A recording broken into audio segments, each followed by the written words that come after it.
Let me see if my thing's working.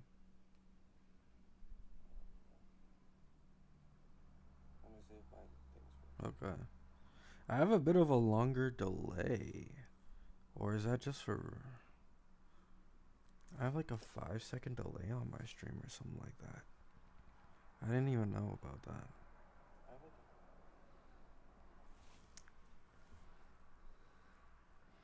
What's up? Hello, Bullets. What's up, man? Hello? Hello, Richard. Just chilling on Wuwa. I already did my dailies for Honkai Star Realm. There isn't anything else to do. I tried doing a sustainless run with my Fei Xiao and I almost got a 0 cycle. But the last part of the ult didn't crit on Svarog. And so I didn't kill him in time and I just instantly logged off. I was trying to go for a sustainless 0 cycle so I could maybe make a video and I was like, you know what? Fuck this, bro. Keep in mind, my Fei Xiao has like 93% crit rate. And she didn't crit the last hit. It's just...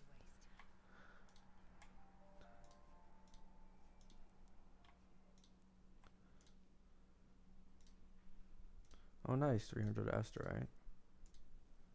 And 3 poles. Nice.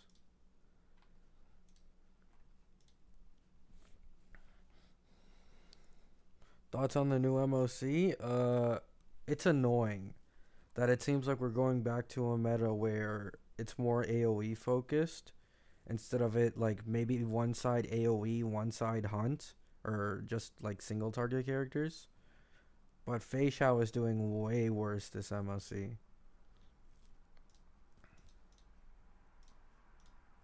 And according to the leakers, it's gonna be a consistent thing now where all the endgame is moving to AoE focused. Because like My Day's Destruction, Castress's Remembrance, she's probably going to hit everyone on field. Phaenon's Destruction, like all the upcoming characters are in Hunt. So it seems like the end game's going to become more AoE focused the more patches we go through.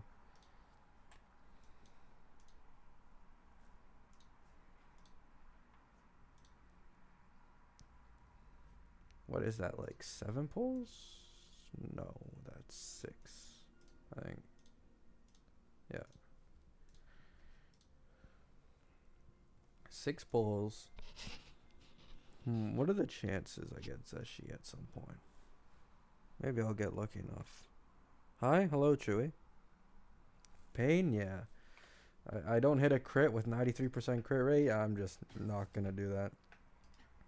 Sustainless 0 cycles have way too much RNG. Like, I need them to hit my Robin in the beginning so she can get her ult off earlier. Like, there's just a bunch of stuff.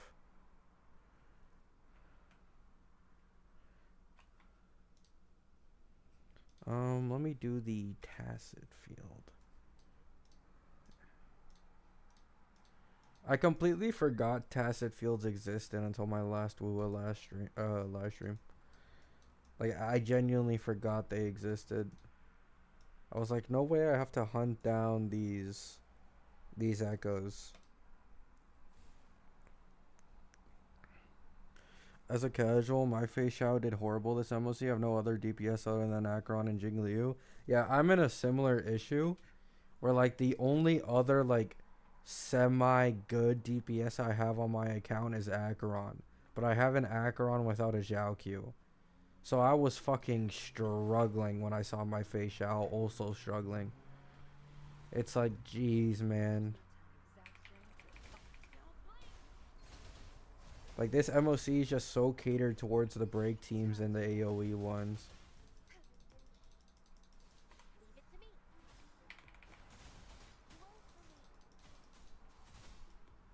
I saw people saying it's like the end game's fault, but like, that still applies to power creep. Like, if the end game is so catered to a certain archetype to the point the other one does like immensely worse, like that's still a type of power creep.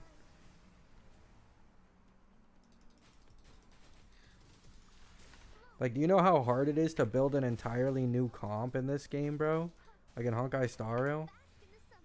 Like, it's not an easy thing to just like get another comp out of nowhere. So completely like invalidating a type of comp is really annoying.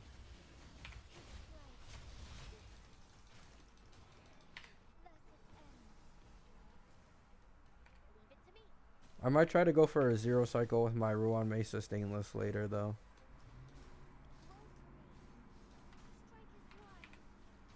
Pretty unrelatable, but eh. It's at least something to do.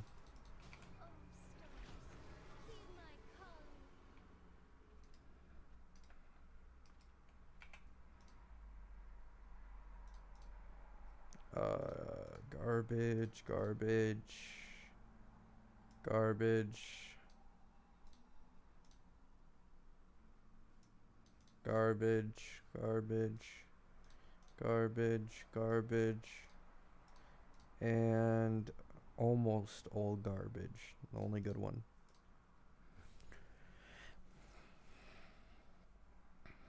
Jiaoqiu does have a huge impact with Aggron. Yeah, it's like an insane difference, especially on that true sting. Like as I mentioned before, like even usually, like Jiaoqiu makes a really significant difference, but especially on that true sting, he makes a massive fucking difference, cause the bugs like take a million turns. Like you're just infinitely regenerating stacks for your Aggron on that side.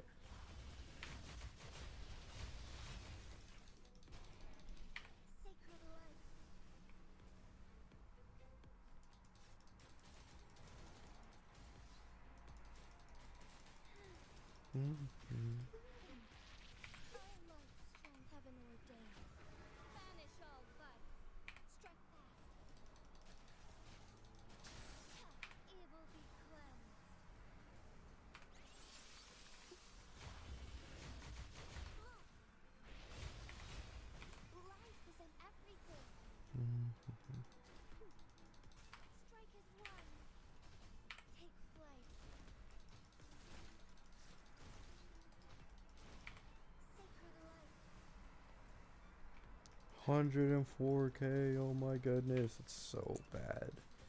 Like, it's so bad.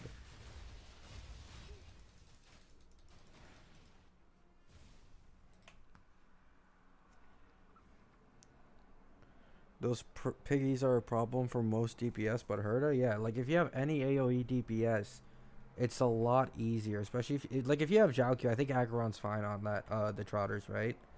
But like Herda specifically, and Aglaia specifically, like they benefit the most from that type of shit. Because they take, like Aglaia takes a million turns, so she's going to be breaking the Trotters no matter what. And the Herda does a shit ton of damage at once. So she's going to be getting an ult off at least once a cycle, which is enough to like always kill the Trotters without even trying. Oh, nice. Oh, nice. Mmm. 4 for 4. I'm not going to complain about these last ones being shitty.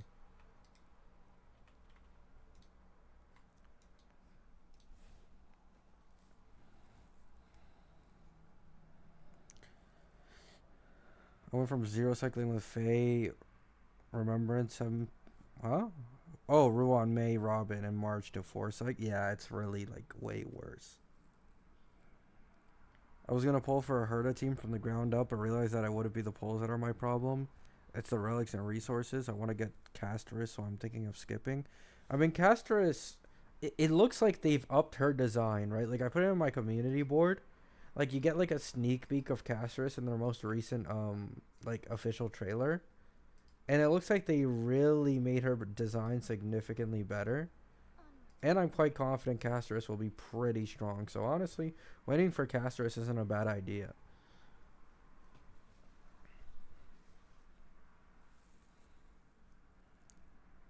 Is Casterus really going to power creep Aglaia? Yeah. They're both Remembrance, but Casterus is like the Acheron of the 3.x patches. She's for sure going to be stronger, and she's probably going to use Sunday better.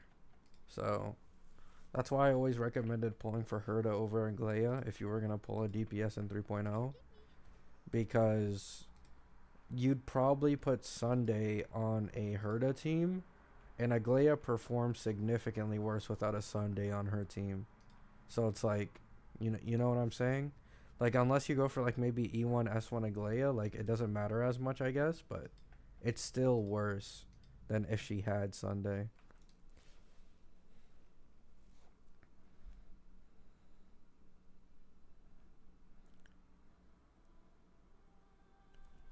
My E2 did pretty good without Jiaoqiu, so E0 could probably come really close or maybe perform even better. What E2?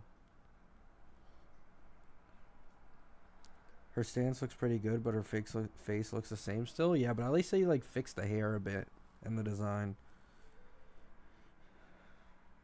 She better be strong, and Noxa's looking really juicy to be honest. Yeah, Noxa looks pretty decent.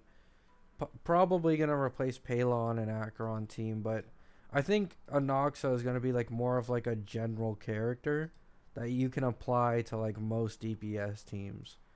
So I'm fine if she's like replacing Pela in the Acheron team, so long as she replaces Pela in like most teams, right? Like I want her to be good with every team, not just an Acheron support. Then I can finally justify pulling someone that's like Nihility. All the recent Nihilities are just niche supports for a certain archetype. Oh, E2 Acheron? My glorious king, I missed you. I missed you too, Fletcher.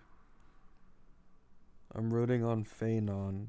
Phanon is for sure promising, but he's just so far. Like I can't really care about a character that's that far away. You know what I'm saying?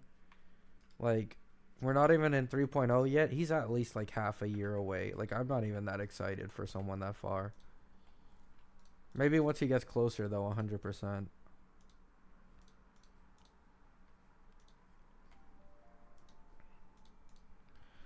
I originally wanted to go Caster's Phanon. Like I was gonna use Caster's to replace my Acheron team, and then use Phanon to replace my Fei Xiao team. That was the original plan, but I really like my day, so.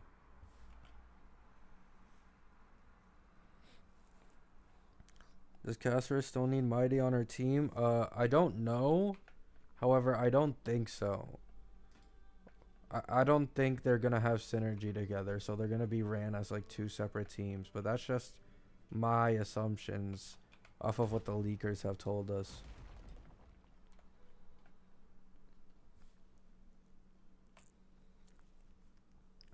Will it be 7 patches this year? It'll be 8. So 3.0 to 3.7 is 8 patches, and all 8 of those patches are gonna be in Amphorius, I believe. So for an entire year in a row of 8 patches, we're going to have Amphorius characters and Amphorius the planet.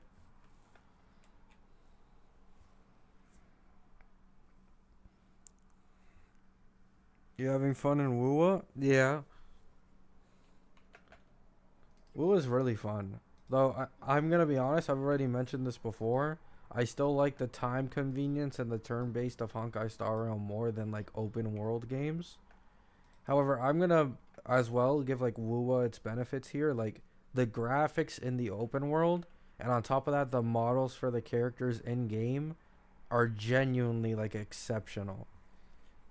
Like I don't want to like hate on Genshin, right? Like if you like that game 100%, but in my opinion, like if you look at the Genshin art, like for the characters and then their in-game models, they almost always look significantly worse and more dumbed down. But in this game, like low key, they look really close to their art. Like it's just satisfying walking around and like looking at this sky. Like it's all so beautiful. I really enjoy it quite a bit. And Wuwa is also really easy to farm echoes in. Like easier than any of the other games in my opinion. Because you don't have to worry about getting like 3 or 4 rolls straight on one specific substat. You just have to get these substats in the first place, and then you have an echo that fits on a lot of people. What is that? Oh, it's one of those knights. They better not power creep Fei Xiao. I've invested too much into her. I mean, what I think they'll do is, like, I've mentioned this before, but Tribby will most likely be a very good niche support for both the Herda and Fei Xiao. So, like, the Fei Xiao will probably last the entirety of 3.x if you get Tribby on your team and you run, like, sustainless or just double harmony and replace, like, March 7th or something like that. Like, that's probably their plan. Like, they're going to become more AoE focused, but Tribby will still make your Fei Xiao team strong enough to clear the end game, is what I'm assuming, like, it's kind of looking like.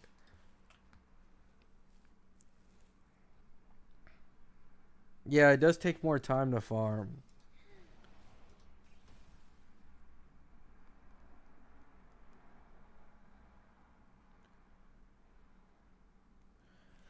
Might stick around for Glea and Castris then dip. Pissed off with HSR like last MLC cleared. Now face sucks in this MLC. Yeah, it's really bad. How do you cope with bosses being allergic to dropping crit rate? I don't have a forecast on Carlotta currently. I think. Let me see. Yeah, I'm using like an off-piece forecast. I don't have an issue with it, right? Like, I know you lose a lot of damage not having the 5-piece, but it just isn't that serious when you're just casually playing. Like, you could probably still clear all the endgame content without 5-piece. Like, eventually I'll get it, but it's not as serious as, like, HSR. Like, at least in this game, you can constantly, like, farm and farm and farm bosses until you get the main stats you want without having to waste energy, which is really nice.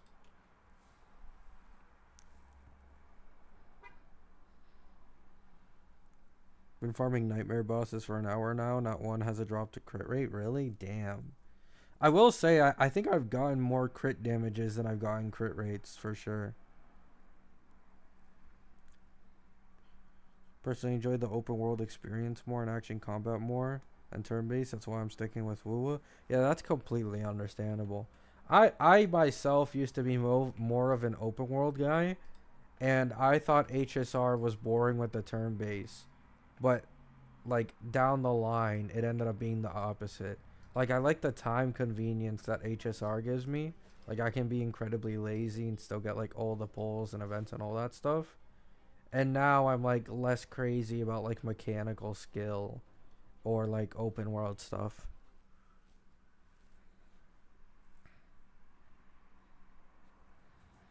Managed to stop by. Are there any future characters you're especially hyped for? For Wuwa or HSR? Which one?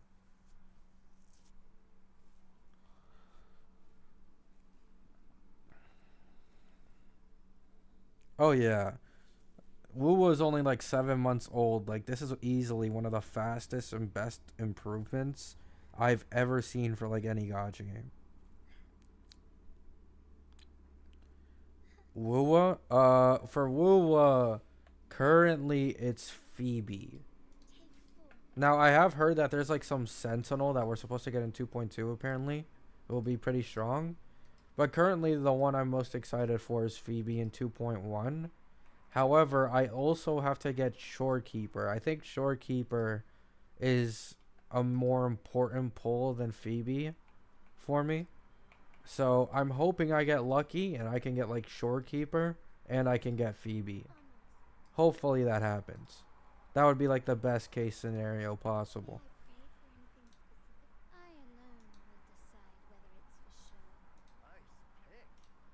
So I have one 3 cost and one 1 cost for this set. Okay. I just got a spectro damage bonus. Oh, I have 2. Alright, that's nice.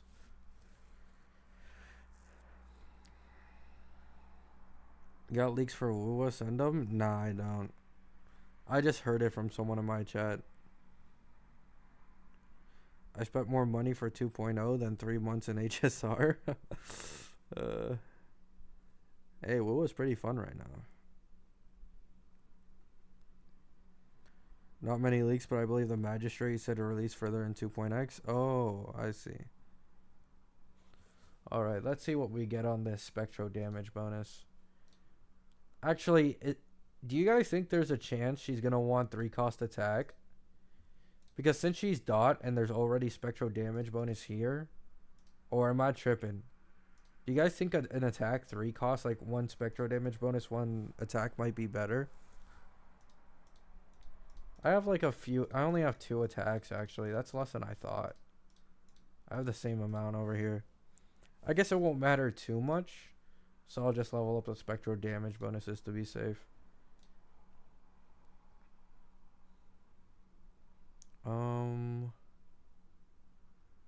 Oh wait, this could low-key. Wait, that could low-key. That could Where's my Carlotta? Does she already have 2 double crit 3 costs? She does. Okay, so I don't really care all that much. Never mind.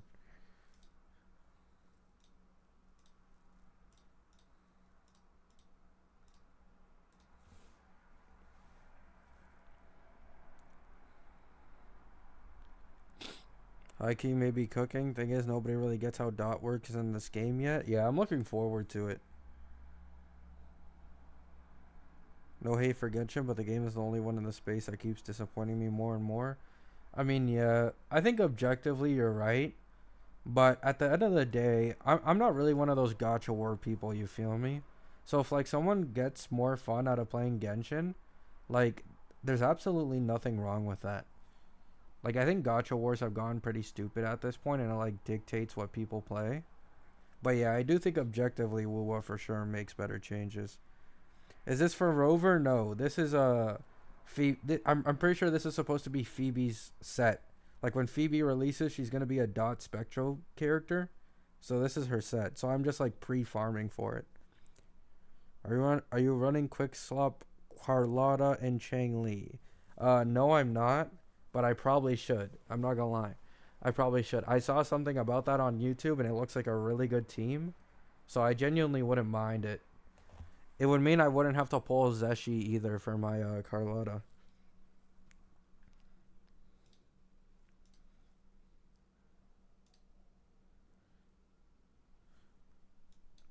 Actually, I don't want to put in XP. How many tuners do I have actually? That's probably the worst part. Yeah, I don't have many.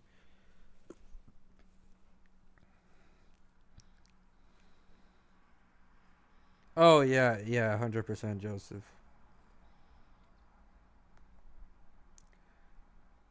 Exactly, Buffalo, exactly. I've seen way better gachas with way less budget, so it kind of baffles me how they keep making so much money. I mean, it's the same reason why people will keep like paying for Apple products even when they're completely overpriced and like they know they're getting scammed. It's just the brand and their comfortability with that brand or their familiarly I can't say it. Oh my goodness, I'm getting old. I can't even pronounce words correctly anymore. But yeah, they're familiar with the company, so they'd rather play a company's games than other companies' games. It's no different to like people like Nike versus Adidas, Xbox versus PS4, PC versus console. Like it's all the same shit, man. It's just people who are more comfortable with a certain way of playing or doing something. Finally got double crit 1 cost for my Carlotta. Nice, Dark. They don't teach English like they used to anymore, bro. It's my own fault. It's my own fault. Ooh, crit damage and ER. But that crit damage roll is complete shit. But I think it's still worth if it gets another crit. How many golds do I have to use? Jeez, man. Echo XP does not come cheap in this economy. Neither do these tuners. Oh, okay. So it's literally the 2 possible lowest rolls, but it's still not bad. I think it's still not bad. So I now have 2 spectral damage bonus 3 costs that I can use, which is nice. I'll take it.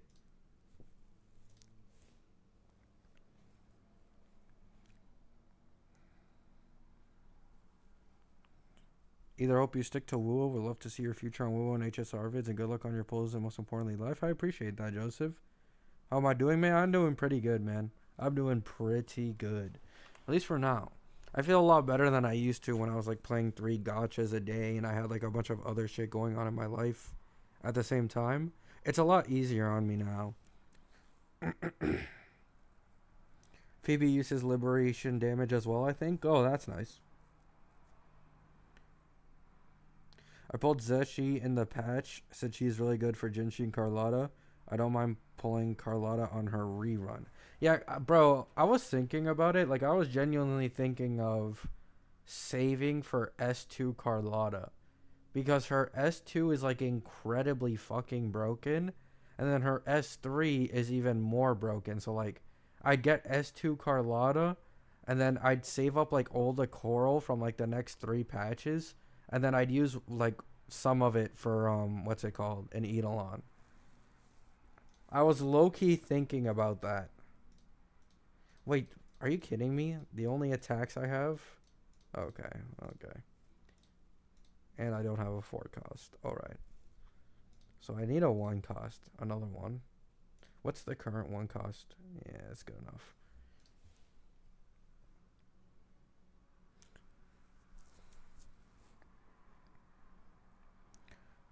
I also dropped Genshin so I could just do quick stuff on HSR and spend more time on Wuwa. 3 gachas was too much for me. Yeah, I when I was doing 3 gachas a day, bro, I felt like a literal slave to these gacha companies. Like every single day, I'm just out here stressing about doing my dailies.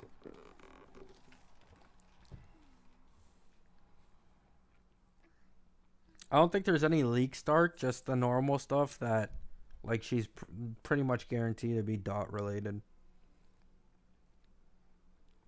No, I agree, Joseph, but the reason I'm saying this is because I actually like Carlotta is my favorite character in the game.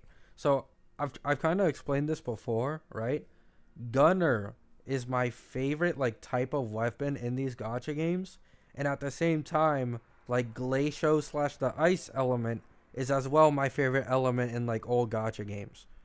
So she's a combination of both with a really good design, and I love all her animations.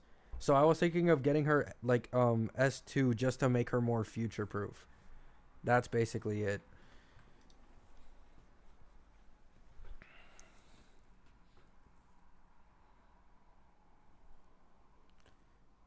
Phoebe, Zanny, Prolova, Car3, Catheria. Oh boy, I'm gonna grind my ass off for them. They are amazing. Hey, there's a lot of stuff to grind for.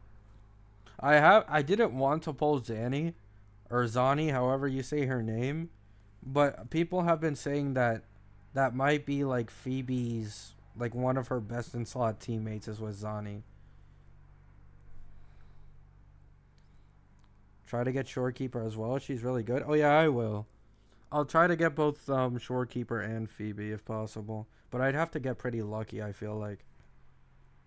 Like by the end of the 2.0 patch, I'll probably have like 30 or 40 pulls if I had to guess. Possibly more. Who's Phoebe again? She's just like the blonde-haired girl. I don't know how to explain it, but she's the blonde-haired girl with like the hat, like wearing the outfit, like the outfit in Renacita. What the heck, bro? Where did those slashes come from? What the fuck?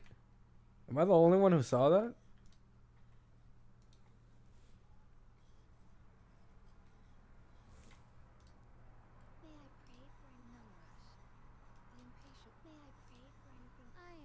Yeah, I also need to get her weapon too. I don't want to use static mist for like ever. And if another future gunner comes out, I'd rather put static mist on them.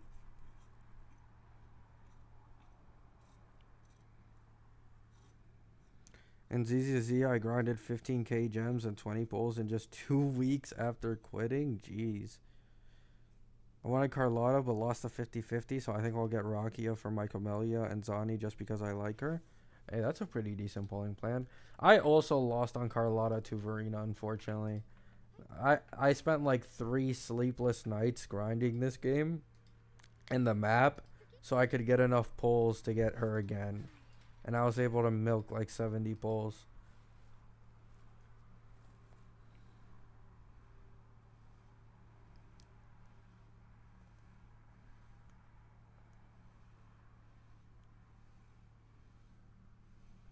Better lose to Verena than Ling Yang, but a loss is a loss, yeah.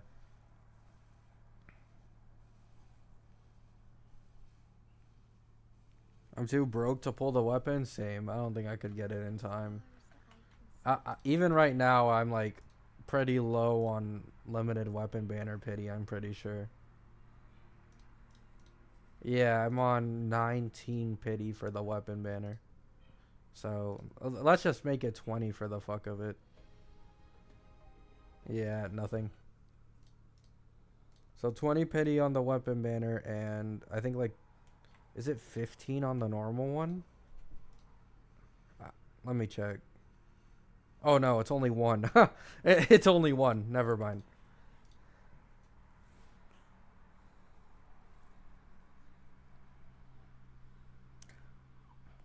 Lost to Encore, then after 60 got her. Decided to do a 10 pull on Zeshi, and then I got Zeshi as well. Jeez, man. I wish I could get that lucky.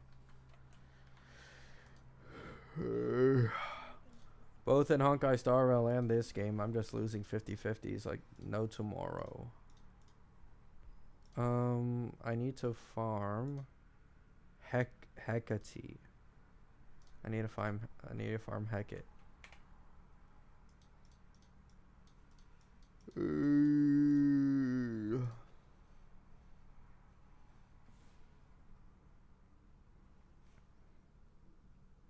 This patch gives a lot of rewards, so you'll be sitting on a good chunk of no time. Yeah, but I don't even think I'm gonna like fully max out the map low key, because that's like a lot of work. So I'll probably be missing out on a total of like 10 pulls or something like that.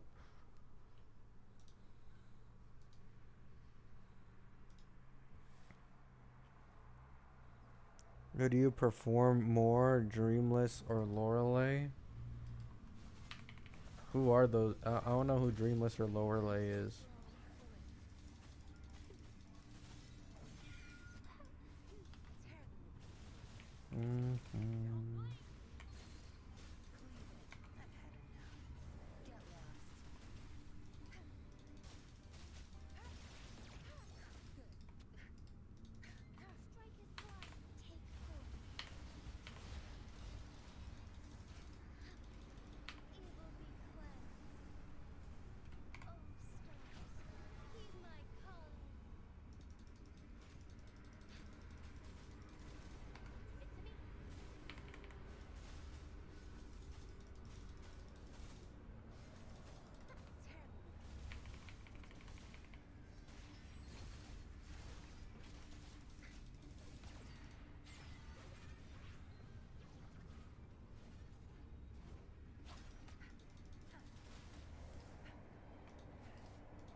I do not remember this girl's attack patterns at all, by the way.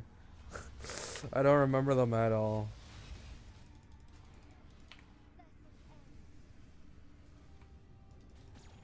Like, you're so low, man. There we go.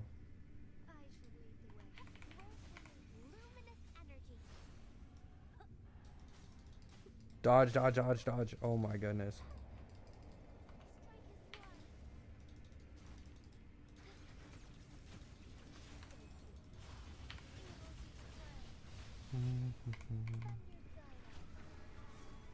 I can't even read chat right now because I'm scared I'm gonna die and I'm gonna have to restart this long ass fight. Oh man, I keep trying to dodge midair. Oh wait, this has a thing. Yeah, I forgot.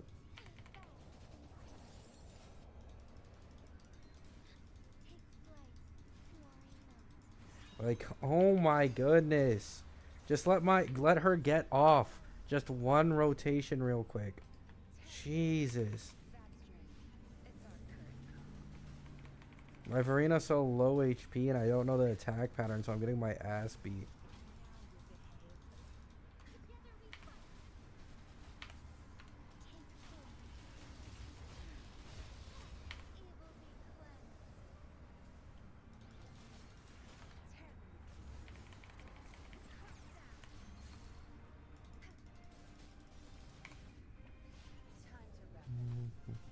Please don't die. Please don't die. Please don't die. Please, please get away from me.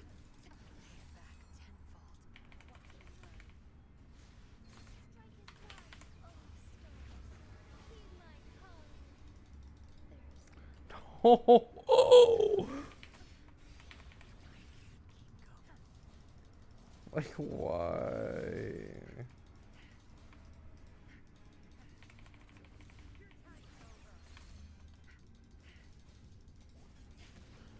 Oh my goodness, bro.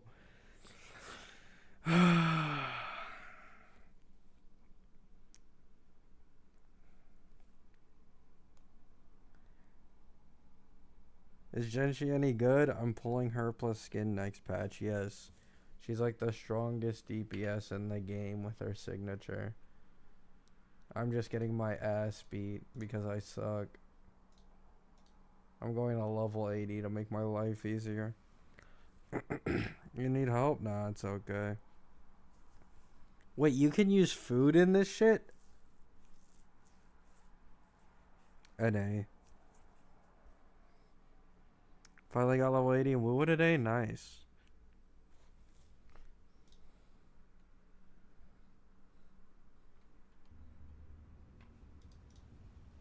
Oh, you can't eat food unless you have to eat it before.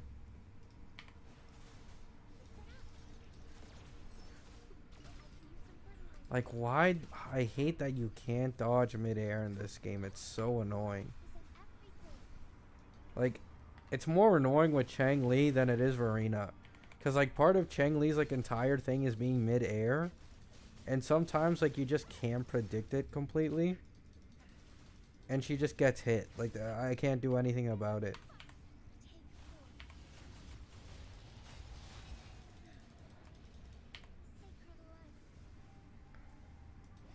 And I didn't crit. Like, oh my goodness.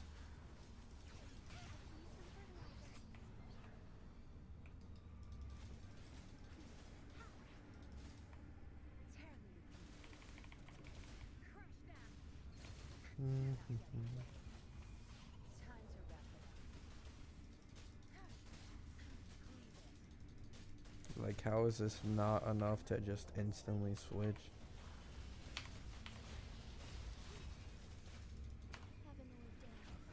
This should kill, right? Yeah. And then I instantly... What? Oh, for a second I thought I reset the E. There we go. Dodge! Dodge! Dodge! Dodge, Verena! Dodge! Dodge!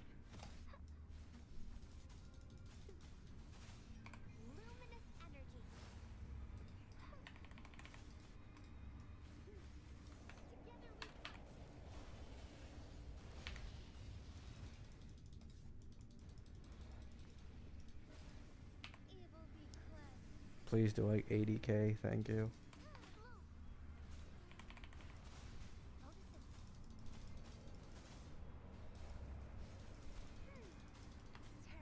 Guys, I'm genuinely sweating, guys. I'm genuinely sweating right now.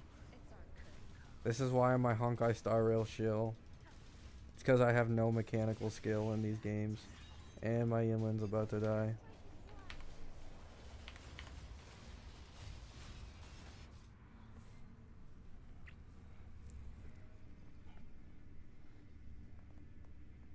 I'm gonna go to sleep. Good night, people, and have an amazing year. Good night, Joseph. I hope you have some good sleep, man. Thanks for stopping by. And I get def %. Nice.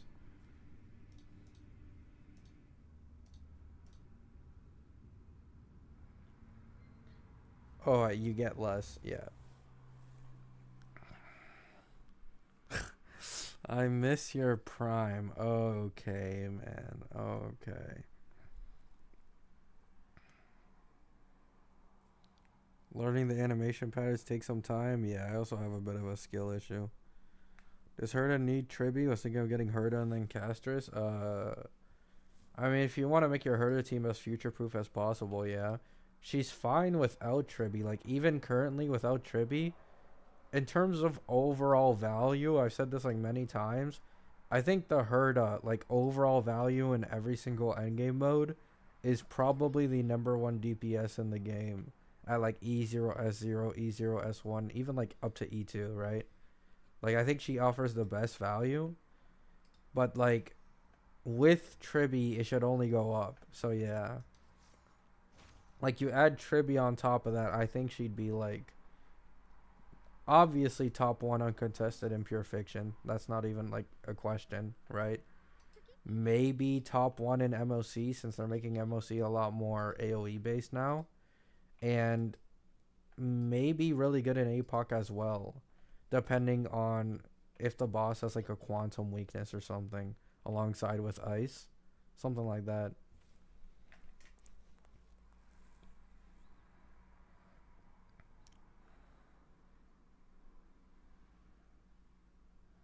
Herta's gonna be T0 on Pure Fiction for the rest of the patch. Yeah, she'll be T0 on Pure Fiction for like a while. Like that's gonna be the number one Pure Fiction team without a doubt. Pure Fiction's also gonna get harder after the current one, cause the current one, the grit, like it gives like a 120% damage bonus, the resurging tide thingy. But in the next Pure Fiction, they're nerfing it to 50%. So you're getting 70% less damage bonus from the grit mechanic. So like worse DPSs are probably gonna perform obviously worse. Like they're not gonna be able to do enough damage. And that thing with Himiko, like infinitely breaking enemies, is probably also gonna be like nerfed in the next Pure Fiction as well.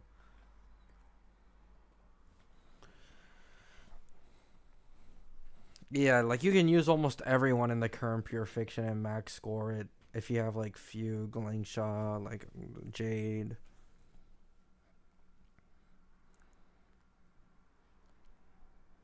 HSR became such a shit show with the HP inflation. It's so bad, bro. Like it's so bad. I genuinely am frustrated with Honkai Star Rail. It like hurts my head just thinking about it.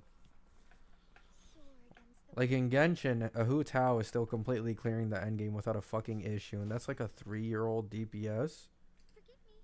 Like in Wuwa currently, and Jinshi came out in like 1.1, I think, or 1.2. We're going into 2.0. She's still the strongest DPS in the game. Like there's barely any power creep at all.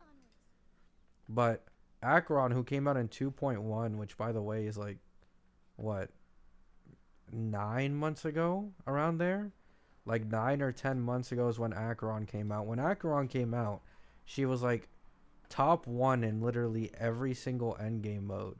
Like the only people that were better was in Pure Fiction. Like the Dot team back then was actually decent. So the Dot team was arguably better in Pure Fiction, but like Acheron without a Lycone and without a Jiaoqiu would completely shred the MOC in like every single endgame. And now, like, you need the Lycone and Jiaoqiu. And even then, she's not the top one DPS in the game anymore. There's like 2 or 3 that are better than her in a lot of endgame modes. It's just so fucking sad. Like, that's only a 10-month difference. The strongest DPS at the time that made like a huge like waves in the power scaling for like Honkai Star Rail characters, and they're already starting to like fall off if you don't start investing a lot in them. Like it's so bad. Hey, hello, nobody can beat me. Last MOC took me 10 cycles with fully built teams. I had it on autoplay though. Gonna bother to optimize? Yeah. Trying ZZZ right now. Man, it's easily the best Hoyo game. Really? Back then, I quit ZZZ because of the TVs. Like, the TVs genuinely gave me such a massive fucking headache with ZZZ. The only thing stopping me from playing ZZZ now is that I don't want to play 3 gacha games ever again. Like, 1 is the most comfortable. 2 is like, you know, it's decent. But 3 is just, I never want to go back to playing 3 at the same time again. The TVs are still there, really? I thought they got removed.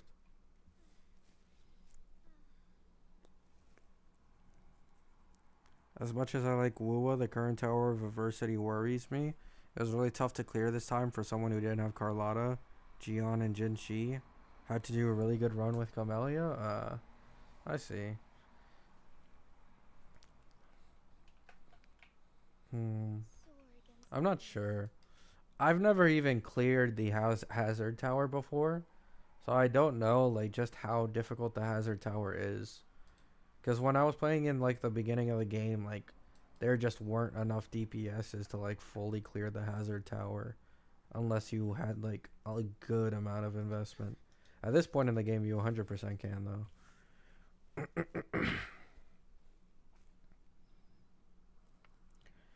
I play ZZZ, Wuwa, and HSR, but I honestly can't find the time to play ZZZ story. I mean, can't you just skip it all, or are you like a story enjoyer? Like you don't want to skip stuff.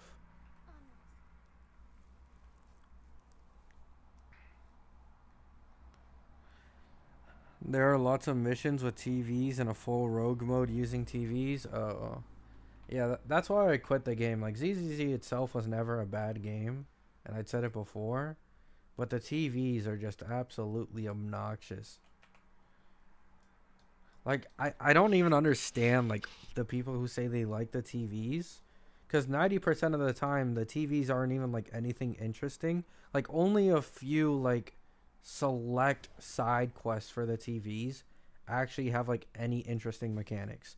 The rest are literally just left, right, down, up, left, right, down, up, and you just spam it for like 5 or 6 minutes, and then when you finally get in a fight, it's over within like 2.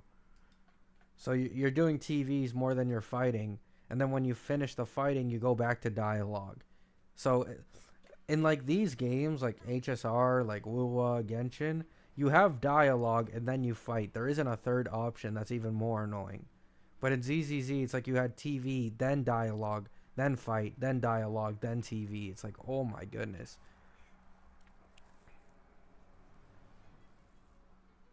This tower is pretty annoying. They gave element resistance to enemies they didn't have res in the first place. Oh. Sunday was a bait all along? I don't think so. I don't think Sunday was a bait at all. Bait at all. I think Sunday will very, very likely be at this point the best in slot harmony for casters. Like that's just my opinion, but now that it's looking like My Day and Casterus don't have synergy together, most likely than not, that's gonna be the case.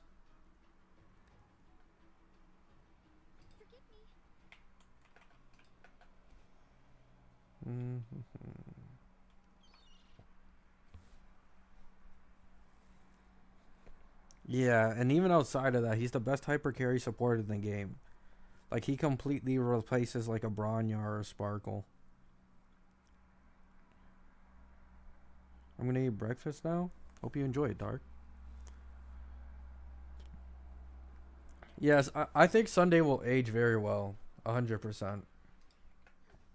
I think if they're like Tribby has a higher chance of being power crept than Sunday does.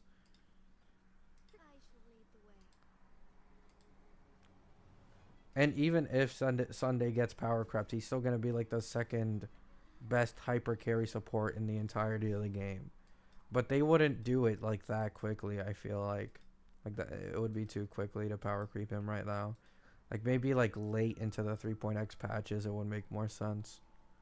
But currently, I think he's for sure like probably gonna be a best in slot with Casterus, meaning he'll probably get a rerun on Casterus's banner. I don't think I'd be surprised by that. I think that's his most likely next rerun is on Casterus's banner. And then I think Anoxa's banner will probably rerun Jiaoqiu.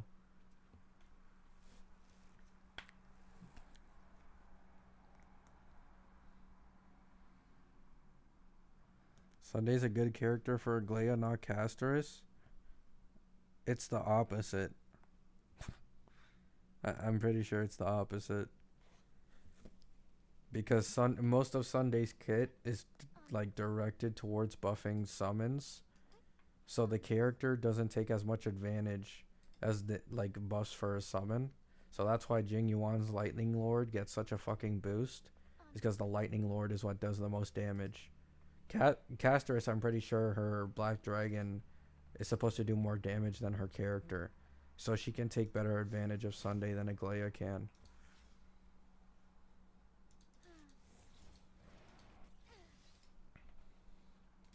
Because especially if you have his E1, like Sunday's E1 gives 40% defense shred to the summon and 16% only to the character. So any summon DPS that is mainly reliant on character DPS can't fully take advantage of Sunday. And that's why like Casteress will probably be better with Sunday, like more likely than not, is because she's most likely going to be like a nuke DPS where like the Black Dragon does the most damage.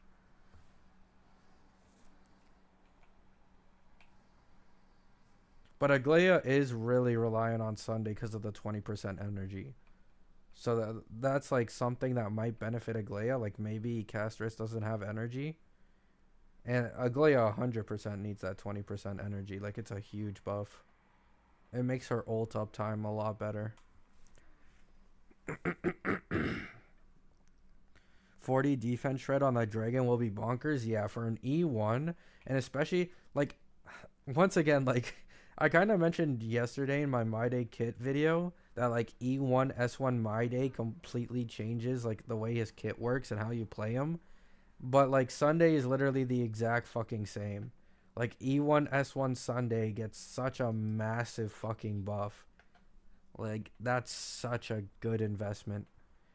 If Sunday truly does end up being good for Casteress, I'm probably going to skip out on Lycone and Eidolons for My Day so that I can go like really hard on Sunday.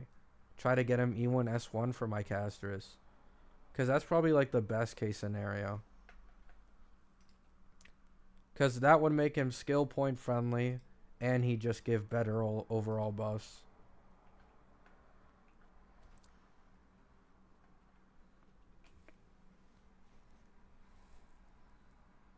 Better pull E1 Sunday. I mean, it's not easy, right? Like it's not easy.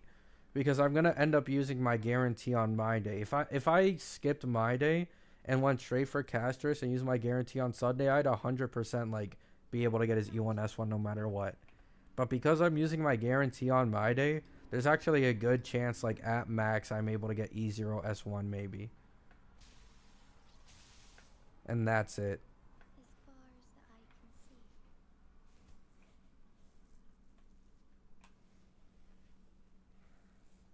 Yeah. Like, I think everyone's aware of my Gacha look at this point. It's a decent chance that I lose the 50-50s.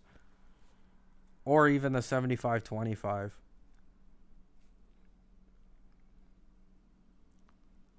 Do you think E1 S1 Sunday's worth the Casteress? Yes. Well, I'd say first, I'd prefer if you, like, obviously waited until, like, 3.1 hits or, like, right before 3.1 and we get, like, leaks on her best in slot team. We get in-game leaks on, like, all that stuff, right? But I think the moment it's confirmed, if it's confirmed that Sunday's, like, the best in slot Harmony, you instantly go for that E1. That E1 is a big, big game changer.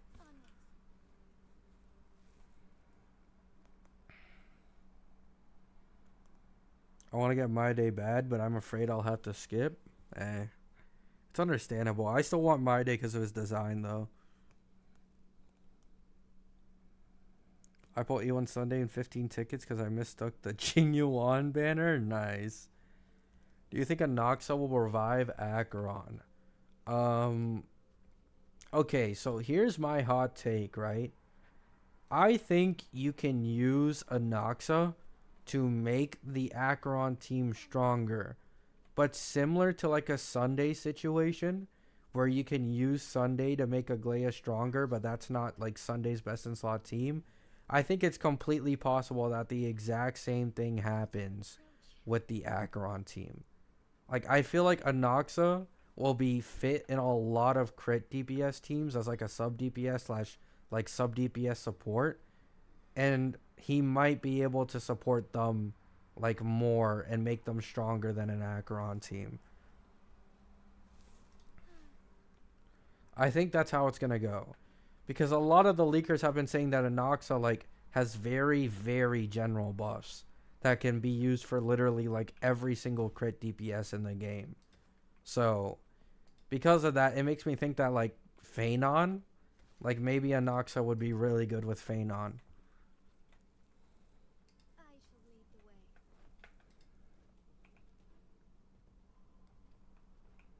Might even be really good with Castris or Maide too.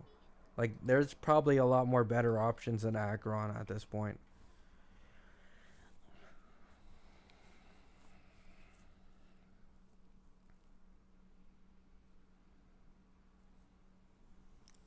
For me, I'd still, even if Castris's Eidolons are a bit bigger overall damage increase for her, I'd still rather go for Sunday's Eidolons instead. For the simple fact that he's a Harmony, right? Like any new Remembrance DPS that is ever better than Castris, I instantly just put Sunday on that team and I can keep getting use out of him and his buffs. That's why I don't really care if Castris has like a really strong E1 or S1. I'm still going to take priority for Sunday's E1 and S1. Like it makes him more skill point friendly. It makes him give 40% defense shred. Like he's incredibly universal. It's the same way, like let's say Fei Xiao and Robin, right? Like we know they're rerunning in 3.0. If you had to choose between Fei Xiao E1 and Robin E1, or Robin Lycone or Fei Xiao Lycone, I'd probably tell you to go for Robin Lycone and Robin E1 instead, even if you were getting her for like your Fei Xiao team. Because it's just a smarter overall choice. You can put harmonies in any team.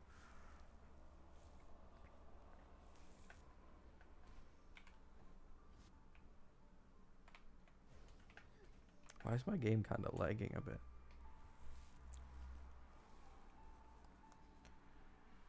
I'm saving pulls for E0 S1 Castris plus E0 S1 Phanon, so going for E1 Sunday can fuck up my savings. Oh yeah, that's understandable though. That's for sure understandable.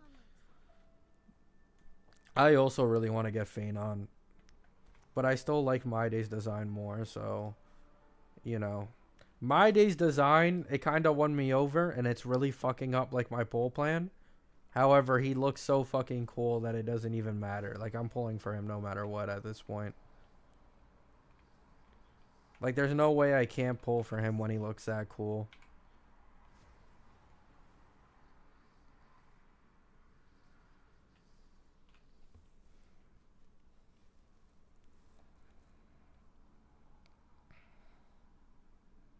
Do you think Hyacine will be the best healer for My Day? Probably.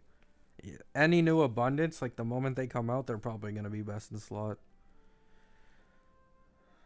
Leaks about Castris being played as a duo are on the subreddit for leaks, and no reputable person spoke of it being used with Sunday. I mean, I don't know. Like, don't get me wrong. I'd be glad, right? Like, I'd be glad if My Day worked with Castris. Like, I'd be very, very fucking glad. But I'm not sure, like, just how that's gonna work anymore. Because, like, that leaked double sustain team with My Day and Castris, I originally assumed that it was because of Castris that you needed two sustains. But, like, it makes more sense looking at My Day's kit leaks now.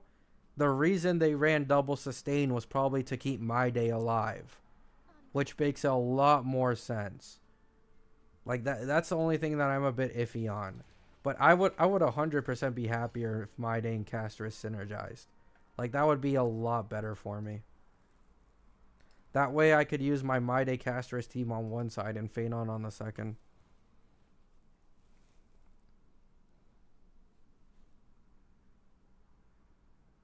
No, I agree fully. That's why it's kind of weird to me. Like double sustain, double HP scaler with no harmony. And you're telling me like it's going to take Sunday until like 3.5 or 3.6 to finally get a Remembrance DPS that can fully take advantage of him? Like there's just no way, man. Like at least either My Day or Castris has to end up having like Sunday as their best in slot harmony.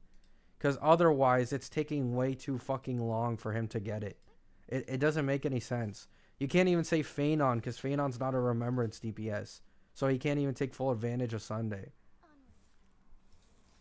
Like, at some point soon, there has to be a new DPS outside of Aglaya who can take full advantage of Sunday. Because Aglaya doesn't even take full advantage of Sunday.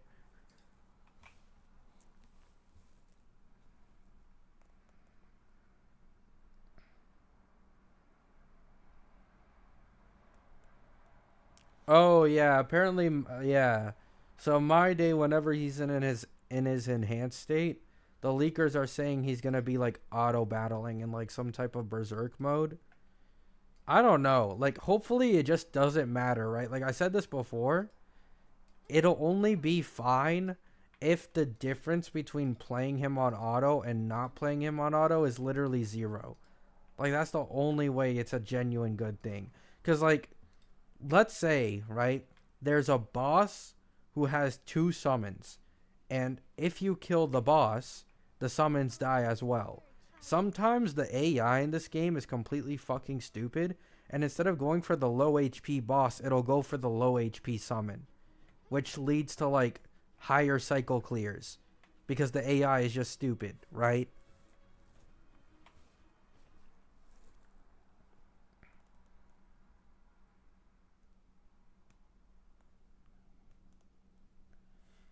Hopefully they don't pull another Sparkle, yeah. I mean, Boo Hill and Firefly got released back to back, and both of them were break scaling, but they don't have synergy to each other. No, yeah, exactly. Like, it's completely possible. Like, the only reason people think that there's any synergy is because of the testing team of My Day Casterus, Slingshot, and Luocha. That was leaked, like, over a month ago at this point, I think. Like, that's basically the only reason. But if it ends up being true, I will be happy. Like, I will. Having to build 2 different teams, one My Day, one Casterus, is significantly more cost heavy on me than just combining them into one. Like, that would be a lot more convenient for me.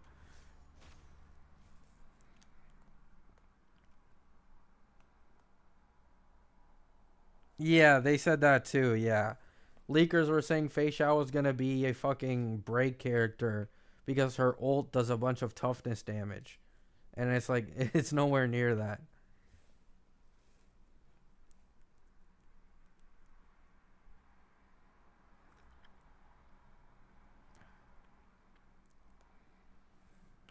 My Day needs help extracting his HP. Casters will probably actively help as a sub DPS, a configuration that Sunday doesn't fit and is being useless. I mean, if Casters is a sub DPS, that would low-key be pretty cool, but it would be a bit underwhelming, right? Like, the fact that Castris is being hyped up as, like, the Acheron of the 3.x patches, like, would they really hype up a sub DPS that much? I don't feel like they would. Especially, like, with her having that massive ass black dragon, I think there's a higher chance that My Day's a sub DPS with Castris than Castris being a sub DPS with My Day. Like, I think there's a higher chance of that. I do think Castris will for sure be like a big hitter.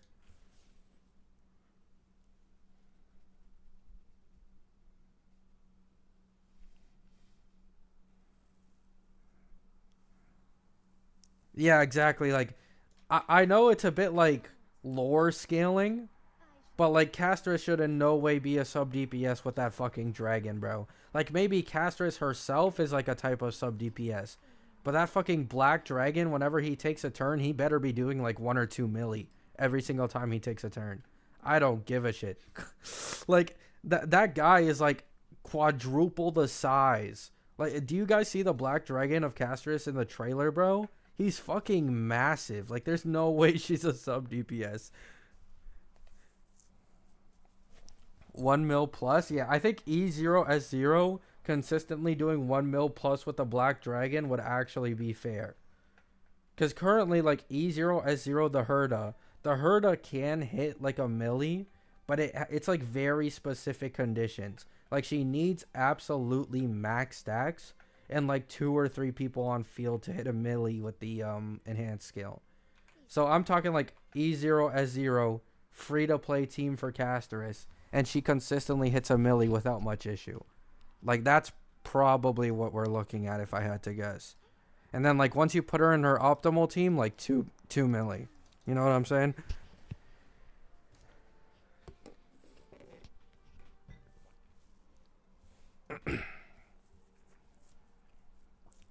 Wrap up plus few can hit a mill. Yeah, but I'm saying like obviously when she's in her optimal team, she does way more than a mill. But like on her own, like normal, she just does 1 milli with like a free to play team.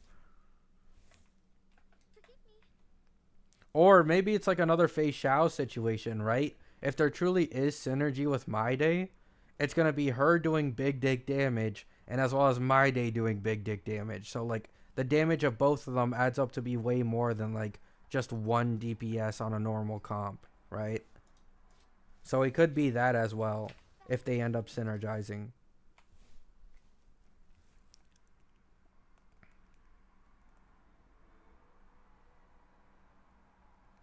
I mean, it could technically work J combats. Like what I imagined in my head as the team if they actually do synergize is Sunday, My Day, Casterus, and then what's it called? Lingshaw. Like that's the one I've imagined at this point. Like you could easily replace what's it called? You could easily replace Sunday with Robin, and maybe that would be better for a duo DPS comp. But I truly just don't know anymore, man. Like maybe Hyacine, the new abundance, will have like some side buffs for HP scaling characters.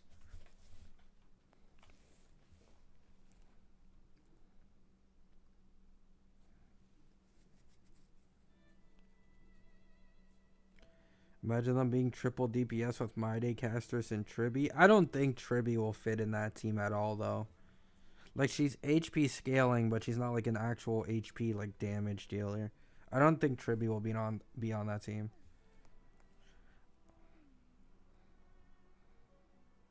There's actually a decent chance that Phenon ends up being Break.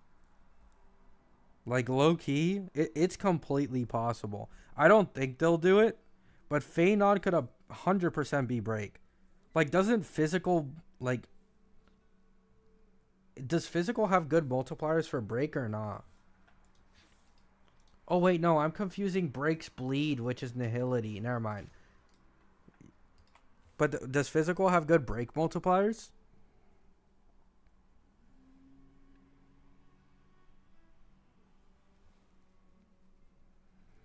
There was a video with Sunday Remembrance MC Branyan Robin. It was pretty funny and functional, really.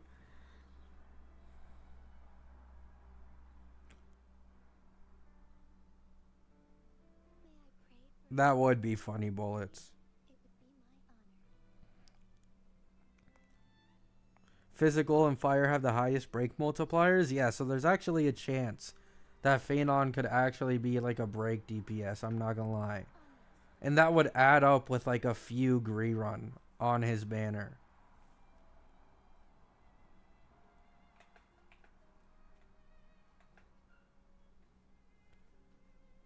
Triple DPS could be Lingshaw, My Day, Castris, and Sunday. That low-key sounds interesting. But isn't Phenon supposed to be physical? What happens with Boo Hill? I mean, Boo Hill's still a single target. Like, I mean, like, let's be honest. Boo Hill is just bound, like... So, Boot Hill released in 2.2. And Phenon is supposed to release in 3.4. This is, like, over a year later at this point. Like, Boot Hill being power crept really isn't anything that crazy if Phenon actually ends up being break. Like, if you think about it, it's been over a year at this point. That's already long for Honkai Star Rail terms. Like, they would not have an issue releasing a new DPS that's stronger than Boot Hill. But this is just speculation at the end of the day. No one knows it, like, what Phenon is going to want. I don't even think he'll end up being break, because I think the one leak we ever got for Phenon was there was like a small leak that was just randomly mentioned, which was that apparently Sunday is Phenon's best in slot support, which would make no sense if he's a break character. So, yeah.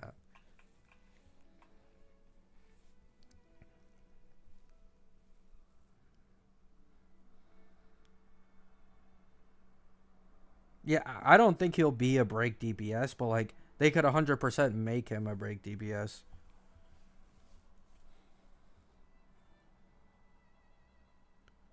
If Phanon ends up being counterattacked just like Yunli and Clara, that's like that's actually direct power creep. I'm not gonna lie. That's like completely direct. Like first it was Yunli with Clara, and now it's just like Phanon at the absolute top. They love physical destructions for counterattacking.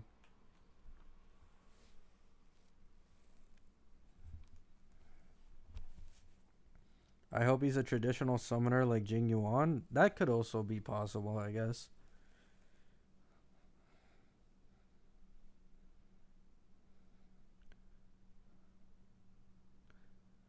Phanon doesn't have to be remembered to have a summon. Look at Jing Yuan, Topaz, and Link Shaw. I mean, that's true.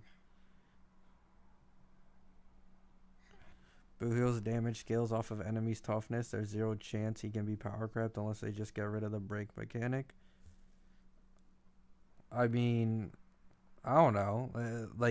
They would 100% just look for a workaround like they always do.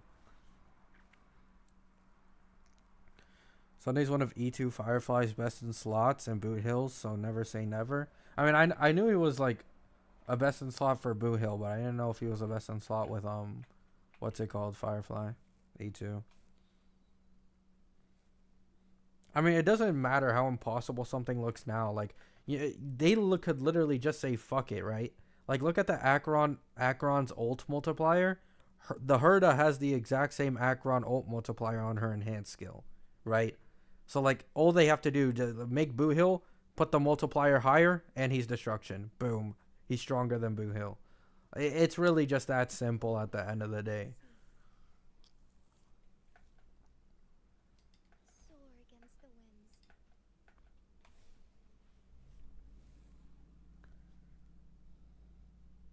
Especially if he has like some type of summon that also would do damage. That would make it even more broken. Like a break DPS with a summon. I mean, we already see how good a sustain fucking Ling Sha is with a summon, right? Like this is a sustain for the break team, and you can run her as a DPS because of the summon. So an actual DPS that's like break with a summon, that would probably completely break that comp. This is a drama-free space. I'm going insane with all these CCs shitting on HSR. Yes, this is pretty. I'd like to say this is a pretty drama-free space, in my opinion.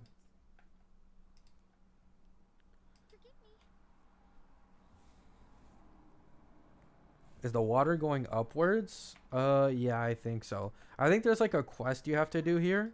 Like you have to do like 3 different like type of sigils, which spawn like a shit ton of enemies. Like I'm talking like 5-10 minutes of continuous fighting mobs. And then I think you can get rid of this. Like it allows you to go to that place. I already did one of them, but they took fucking forever. Like I'm talking 10 minutes, man.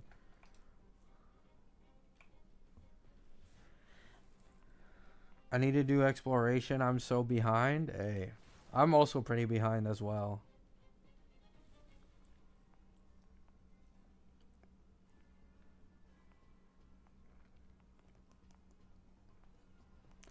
I wonder how busted they're gonna make the fake characters. Like no way they'll make them ass. We'll see. They are rumored to be 1 Nihility, 1 Hunt. I don't really care about Archer all that much, but I think I might pull Saber. Because, like, one of them is Nihility, right? So, it could possibly be pretty decently strong. But if not, it would kind of suck. Like, if we get another alloy situation, that would really suck.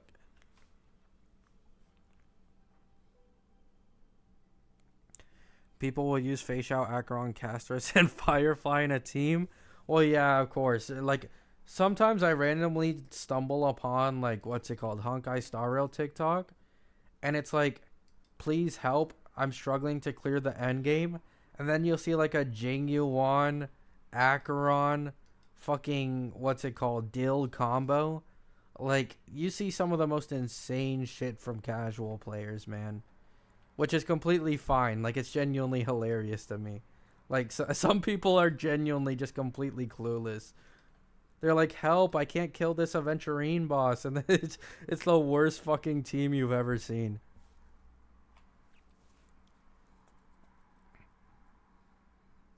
You need to pull Archer. The thing is, I think Archer will end up being a hunt. And I think Saber will probably end up being the Nihility.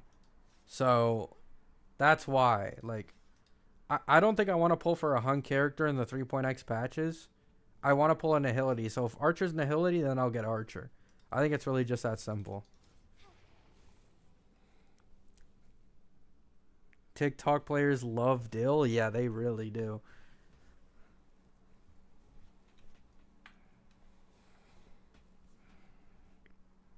Yeah, as well the blades. The blades are also pretty common there. I'm surprised none of them are Remembrance. I think it's just because, like, they themselves... Like, it's the actual characters, not, like, their masters, right? So I think it's just... It works like that. Like, technically, they'd be Remembrance if the masters were in the game as well and they summoned them. But it ain't like that.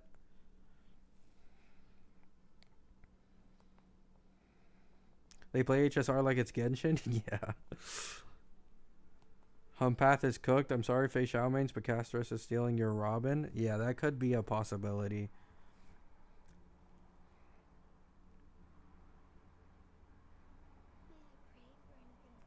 That's another thing that kind of sucks about this game. Like, the Fei Xiao comp is really strong. But, like, the moment a new DPS comes out, not only is your Fei Xiao technically power crept, but, like, if they also use the same teammates, your Fei Xiao gets even worse. It's like, oh my goodness. Oh my goodness. It's so annoying.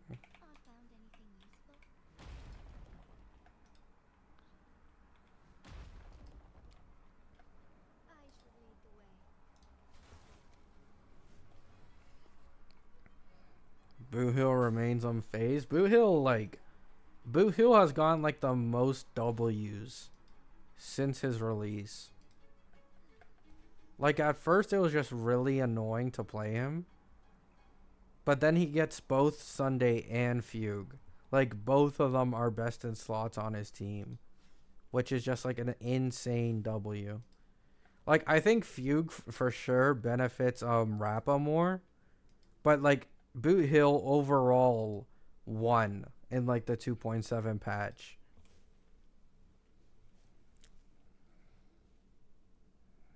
Quarter 3 is like 3.6 or 3.7 or something. So fake collab 4.0, right? No.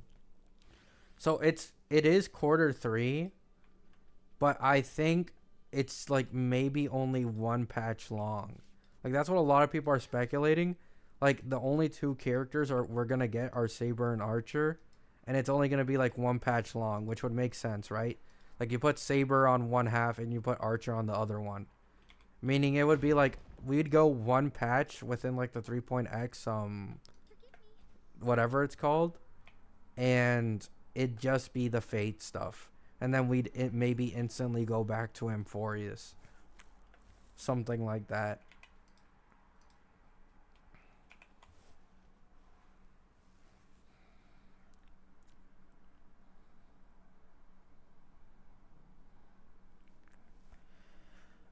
Boo Hill Fugue is just auto and sleep. They break everything. Boo Hill mains were crying if they didn't get Fugue. Yeah. I thought the fake collab was going to get its own planet, but if it's just one patch long, then I doubt it. I mean, it is possible that they make a planet for it, but it's just like a short story probably, right? Like, I'd say like this most... Oh, wait, I'm not a Honkai Star Rail. But you know, like the... Fuck, what's it called? You know, like the parlor car that only has like 3 places you can go? Like, I'd say it's probably going to be like something similar to that. Like, it's not going to be a large planet. It's just going to be like one patch worth of content and that's it. I'd be happy if I was wrong, by the way, but I truly do think, considering the only leaked characters are Archer and Saber, that implies that we're only getting it for one patch.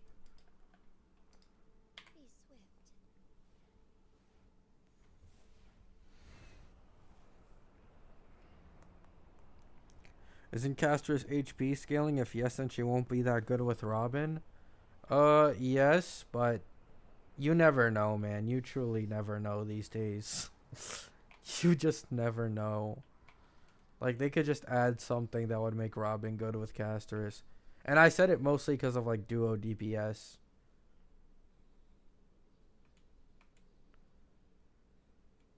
But yeah, we'll have to see. We should be getting My Day in-game leaks soon, which is going to be really nice. Is this gold or sewage water? Okay, I think it's gold.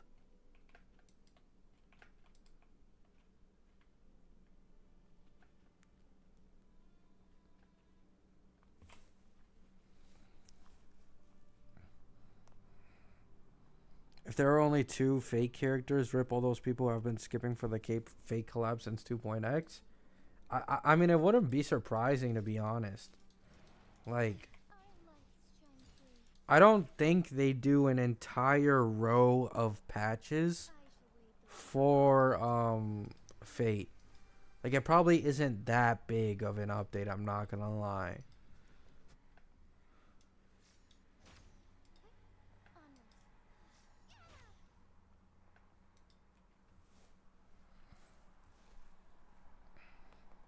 It's gold. The Montellis are stupid rich. I wanted Sakura to be the collab character. Sadly, she ain't more popular than Emiya and Saber. Unfortunate. I'd love to see Gilgamesh. I'm not gonna lie. This is another reason why I think they're only releasing 2 characters.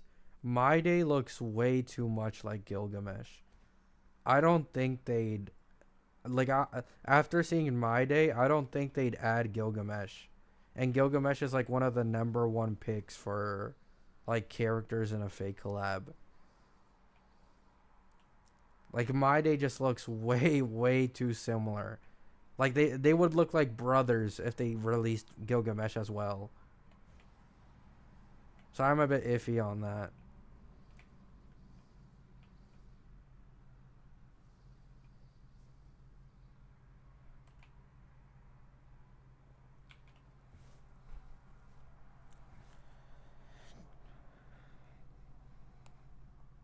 Yeah, they snatched Gilgamesh's design for My Day. I don't think they do it.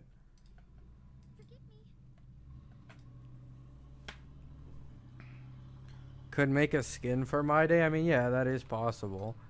But, like, I'm not gonna lie, this game is really stingy with skins, bro. This game does not want to release skins. And at the end of the day, like, if we're all being honest, in HSR, skins have less worth than, like, if it was Wuwa or Genshin, right? Because, like, at least in Wuwa and Genshin, you have, like, the open world, so you can still use, like, your power crept characters on just normal shit. But, like, in Honkai Star Rail, with how the power creep works, like how they're giving us a March 7th preservation skin, like, no one's using her, bro. Like, you're no one's using her.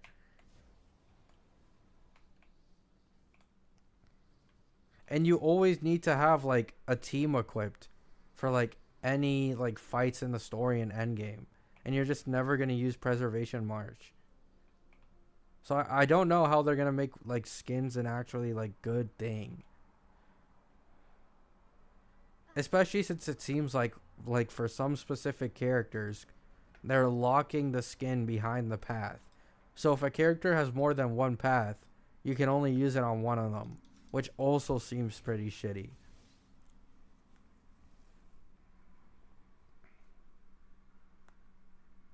Yeah, like, I don't think skins would do as well in Honkai Star Rail as they would in, like, Genshin and Wuwa. That's just my personal opinion. Like, Jinshi got a skin, like, only 2 or 3 patches after her release, and Jinshi is still, like, the strongest DPS in the game.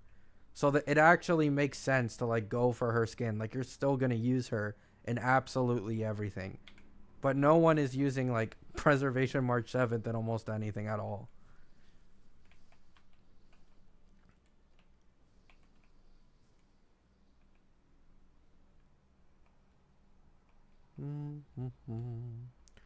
And people have been saying that there's going to be a Kafka skin for, like, the last year, bro. Like ever since the beginning of Penacony, people have been saying, "Oh, very soon we're gonna get a Kafka skin." That shit has never happened.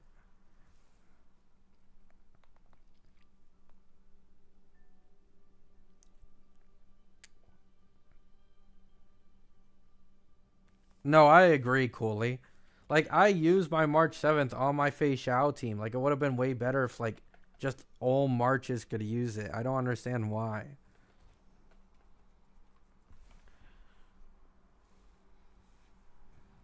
No, 100% it's too late for a Kafka skin. It's 100% too late. I mean, they might still release it, but I don't think it'd sell that well.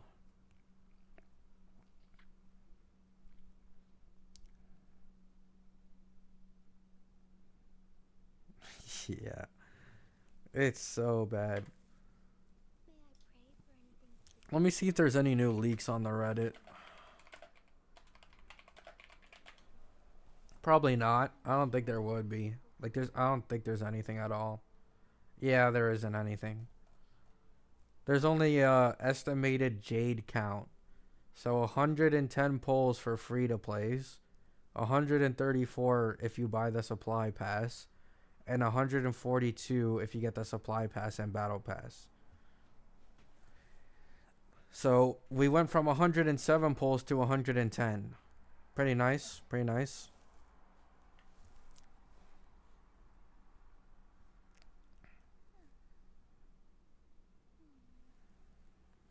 Tons of people are going to get the Hu Tao skin in Genshin and she isn't really relevant anymore. Nah, it's not the same. It's not the same. It is not the same. Like, Hu Tao can still, like, cleanly do all the endgame in Genshin. Like, cleanly. Like, current Dot, even with this current AoE targeted MOC, is fucking struggling. Like, Dot is way worse than, like, a Hu Tao.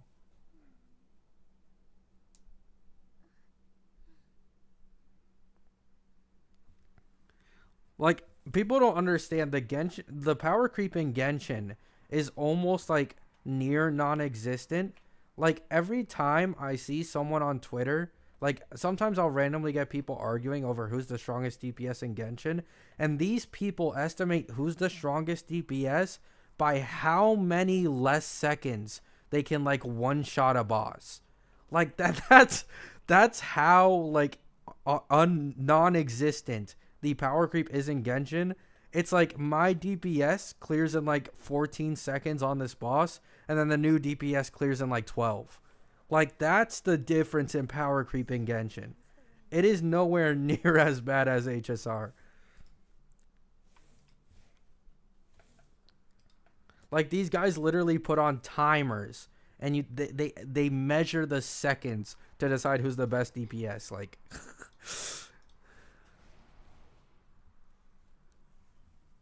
Wuwa's gonna give around 180 for free to play in this patch. Yeah, I heard. 12-second clears is crazy. No, I'm saying, man, like all these DPSs, I see like they kill a boss in like 12, 13, 14 seconds, and I'm like, jeez, bro. God damn.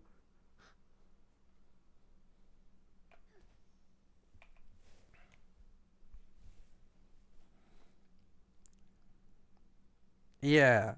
Hu Tao was good for a very fucking long time, and even now she's good. She's just not the best option, right? It's kind of like a Sparkle situation in HSR. Sparkle can still help a lot of teams in the game, but you would never pull for her on purpose with all the new units out. It's like the same thing.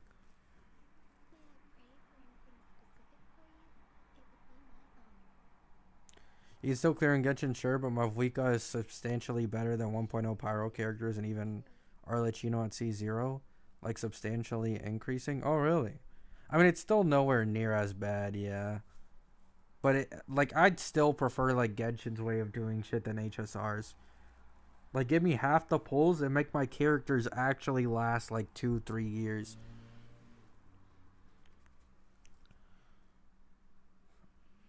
No, I didn't expect it either, Mariah. I didn't expect it either for it to come this early. It's not even like a small bit of HP inflation in the new MOC source Farog. Like, it's significant, right? Like, I think someone did a calculation of like the HP increase. It went from, I think, 3.5 million total HP in the last MOC, and in the current one it's around like 5.5. So you have to do 2 million more damage in the current MOC as a single target character. Like, it damn near almost doubled with the Svarog side.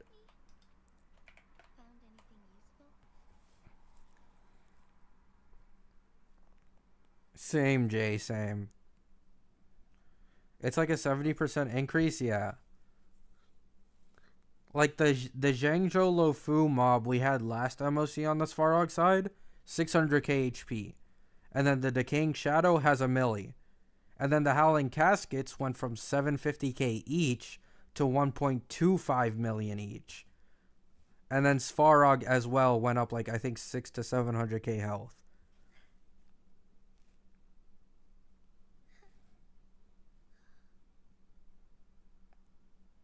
Oh really, DJ? I didn't know that. That explains my 6 cycle turning into a 9 cycle. Yeah, it got way worse. It's just made more AoE focused, which it's just so annoying. I don't have Jiaoqiu. Like, I would not struggle. I wouldn't have struggled in the current MOC if I either had one of the break DPSs or I had Jiaoqiu for my Acheron. It wouldn't have been a struggle at all. But I don't have those, so I struggled.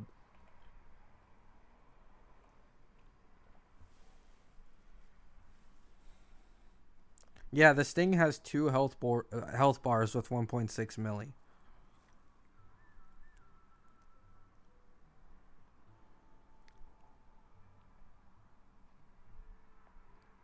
Oh yeah, fully, yeah. Because you have to waste more turns trying to kill the Trotters. Like, not only does it take more turns to just kill the elites and the boss in the first place, but it takes even more turns to kill the Trotters as well. Like, I think every single zero cycle I've seen with Fei Xiao lately on the Svarog side has E1 Robin and it's sustainless. Last MOC, she could do it with sustain and without E1 Robin. Like, that is a significant sign that something wrong is going on. Like, they're also running DDD as well. Like,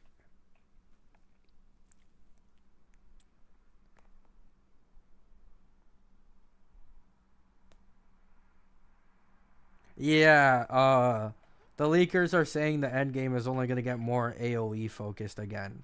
So yeah, hunk characters looks like they're being phased out at this point. The banana boss with Faye? I didn't. I used Acheron on the Bandemic boss last MOC, and I was able to clear it in like 2 cycles. The first time I tried it, it took me 3, but I did it again and it took 2.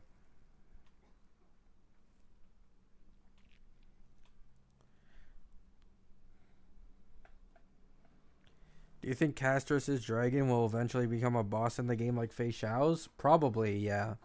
I don't really have much doubt about that. It would be perfect for a weekly boss.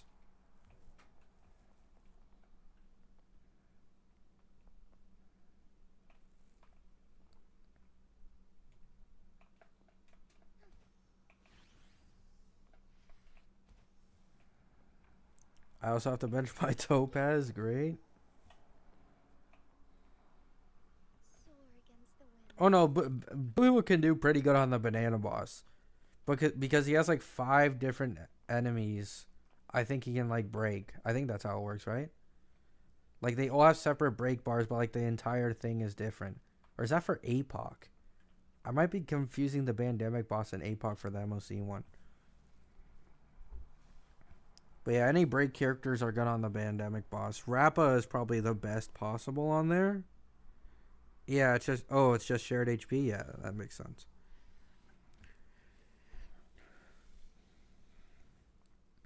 I think Hoyo made Faye too strong, and now they are trying to nerf her a bit. I mean, I don't agree because of Tribby. Like, the fact they're bringing out Tribby, like Tribby will probably be the second best in slot harmony with her. So, sure, Donjin. Do I have to invite you, or how does it work? Because I know in this game, like inviting people is weird. It can sometimes put you in the wrong world.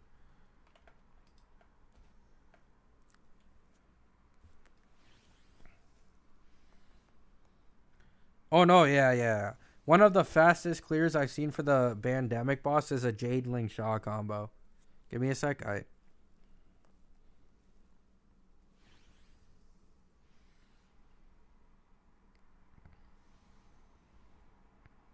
No, exactly, Jay. Like I go into that in my last video I made about like the power creep. Like HSR has this goal to just make every single new DPS like 15 to 20% stronger than the previous one. Like every single time. And that's where the issue with power creep comes in. Who is Tribby replacing in the Fei Xiao team? I think either the sub DPS, or if you run sustainless, you just replace the sustain, obviously. I think it's just that simple.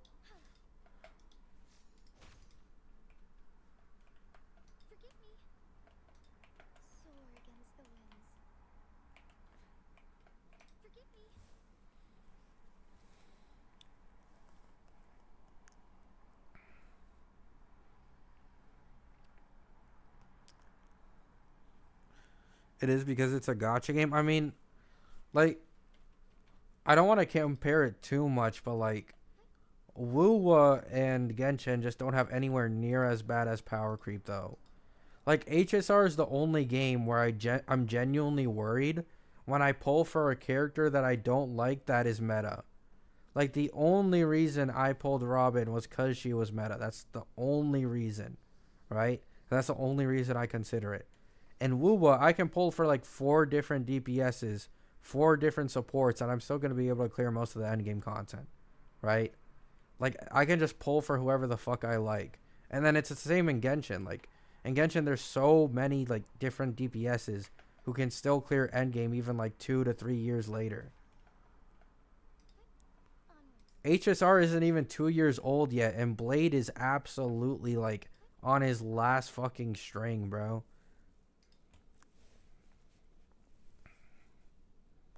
Like, unless you have, like, E2 fucking S1 Robin and, like, E1 S1 or E2 S1, what's it called? Sunday?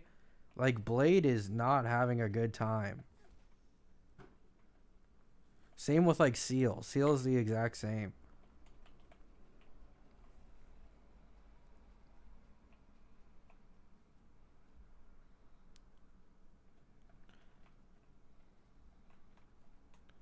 Adding electric res. A Havoc and electric res for the middle tower was foul. Did they do that?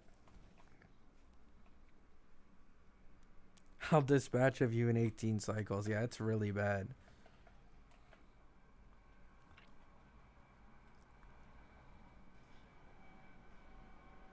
Yeah, you could get some pretty big damage numbers on the Apocalyptic Shadow boss.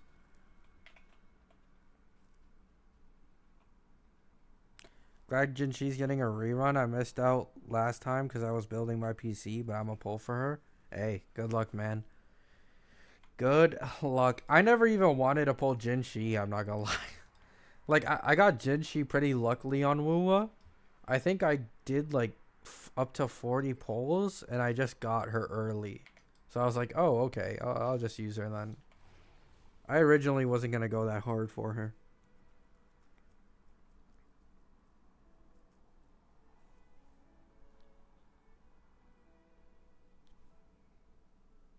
I think it's fine, Blad. I think it's fine for now. Like, let's say you're a completely new player and you're starting in like 2.0, you're getting way more than 180 pulls, right? Like 2.0 is 180 pulls for people who already cleared the entirety of the game. So if you're a completely new player in Wuwa currently in 2.0, you're getting like 200 plus pulls. You can get Zeshi and Carlotta instantly. And then you can get Phoebe and Shorekeeper literally in the next patch. So I think, like, if it only takes, like, 2 or 3 patches for you to be able to clear, like, most of the endgame, it's fine, in my opinion. Didn't kill bosses in co-op before, bet? I don't even know. But yeah, I think, like, if you're a completely new player, you could, like, instantly get Zeshi and Carlotta. And you could probably also get Shorekeeper and Phoebe. Or Jinshi, because Jinshi's rerunning as well. So you could also go for Jinshi.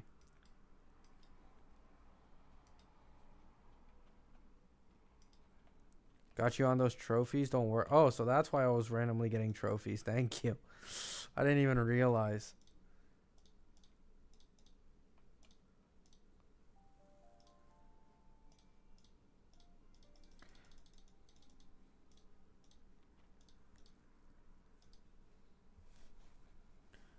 Jinshi's skin is cool. Yeah, I really like that the skin doesn't only apply to her, but also the dragon. No, yeah, 100% Cooley. 100%. I don't think new players are exactly trying to, like, speedrun doing the endgame tower within one patch.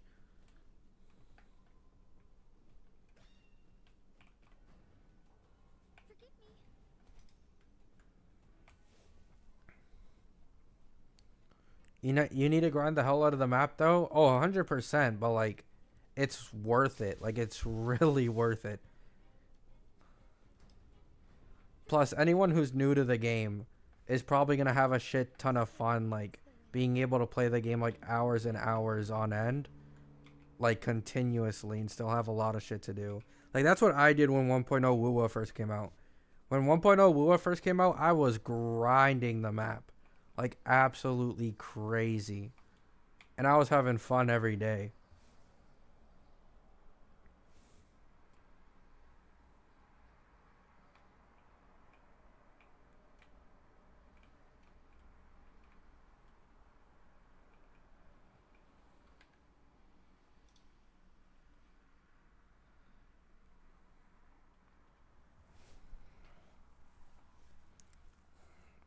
Having guaranteed, even on the standard weapon, is such a quality of life. Yeah, that too. Like, the standard gun and the standard sword are really nice alternatives for some characters. That rainbow, though, yep. There's a leprechaun at the end of it. There might finally be some Echo XP. It does dark, yeah. Oh, 100%. Poo, 100%. You're right. I won't deny it. I won't deny it.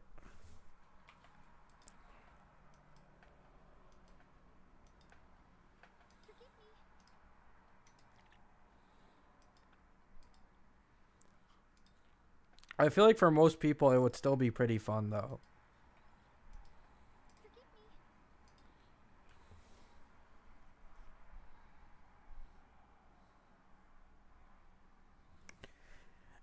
After Genshin successfully killed exploration for me in Wuwa Renacida, I have fun doing it. Oh, that's nice to hear. Yeah, I'm not gonna lie. As I said before, I'm not much of an open world guy anymore because of having to, like, go around exploring for, like, every little bit of asteroid. But Wuwa is just way more comfortable in doing exploration than Genshin. Like, Genshin genuinely used to give me headaches.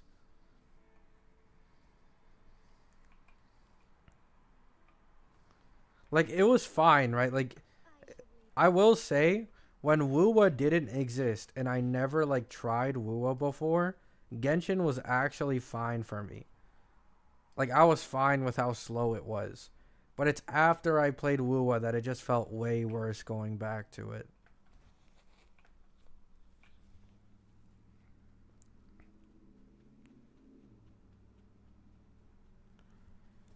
I was exploring yesterday and got jumped by some instant elite mob. Was pretty fresh. Nice. And Wuwa, you have the chest finder? Yeah, you can use the chest finder and you can use the sensors now to see chests around you. At least on this region. New flight mechanic is cool. Yeah, this is easily like the biggest.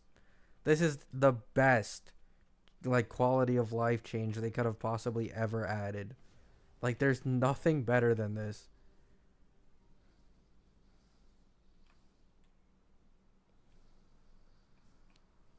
You can go so far.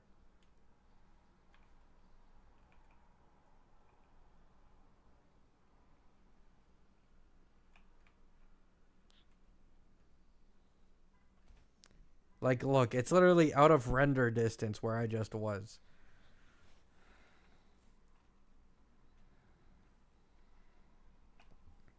Hi, hello, Gray. 2.1 beta begins next week. Hopefully we get Phoebe's gameplay. Yeah, I'm waiting for it. I'm waiting for it. I've got some echoes leveled up for her already. Need those Brant leaks badly. I'm not really interested too much in Brant because, like, I don't know. It's too much polling. It's too much polling. I want to get Carlotta sequences. That's too much polling for me. I hope one of the upcoming characters is a healer slash support. I don't think in 2.1 there will be one, no. I think Brant's supposed to be a DPS as well. Is it because he's a male? No, it's not because he's a male. I pulled Gian because he's a male. Like, Gian's badass. I just don't really like Brant's design all that much. Like, he looks decent. But I don't like him. Like, he doesn't stand out too much for me. And I need to get Shorekeeper. And I want Phoebe more than I want Brant. It's one of those things. It's kind of like a Casterus situation. Like, if I had to choose between Casterus and Phanon, I'd choose Casterus. Basically the same thing.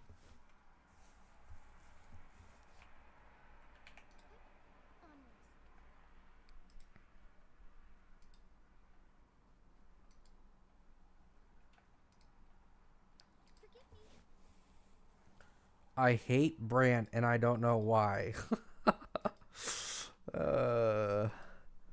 Hey, I think we all have like a personal grudge for no reason against some character. I think I'll probably go for Phoebe and Zanny. Yeah, I have heard that there's a good chance Zanny's the best in slot with Phoebe.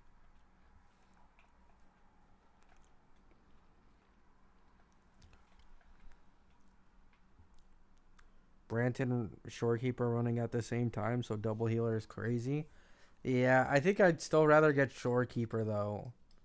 I've heard that if Brant ends up being like a sub DPS healer, like he's gonna be a bit more niche. So because of that, I think I'd rather just get Shorekeeper. Like, it's just better for me to get like a more general healer than a more niche one. And plus, I like Shorekeeper's design more anyways. Like, Shorekeeper's design is legit crazy. Like, when I saw her drip market originally, I was like, what the fuck? The game has not even been out long enough for it to be this good already. Gaze upon the goddess you missed out on? Oh my goodness. Is this oil?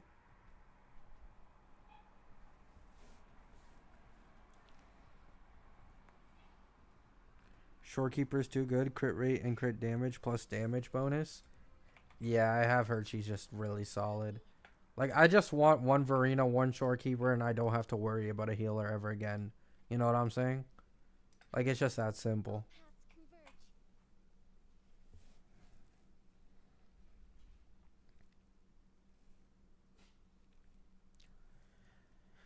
Rakia is also great with Camellia, but I have C6 Sanhua. I think I have C4 Sanhua. Where is it? I think I have C or S4. Sorry.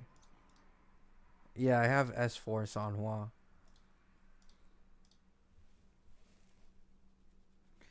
I have unexplainable beef with Camellia. Oh my goodness.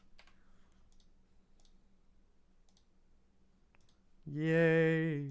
Free achievements. Thank you.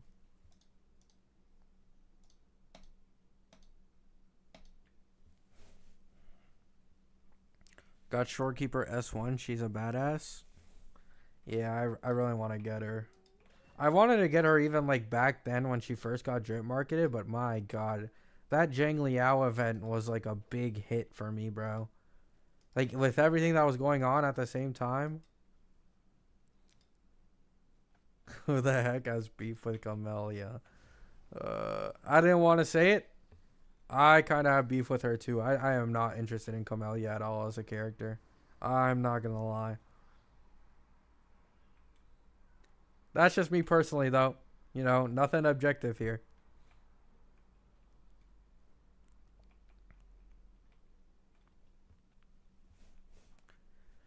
Shorekeeper S0R1. This is not HSR. Camellia is AoE king. She does the nuke bomb and boom. Not say it ain't so. I mean, I'm just, you know, ever since the beginning of the game, I saw her in the story. I'm like, I don't really care. I want Yinlin instead. That was literally my reasoning for never pulling Camellia. I always assumed Yinlin would end up being Havoc anyways. So I was like, fuck Camellia. If I'm going to get a Havoc DPS, it'll be Yinlin.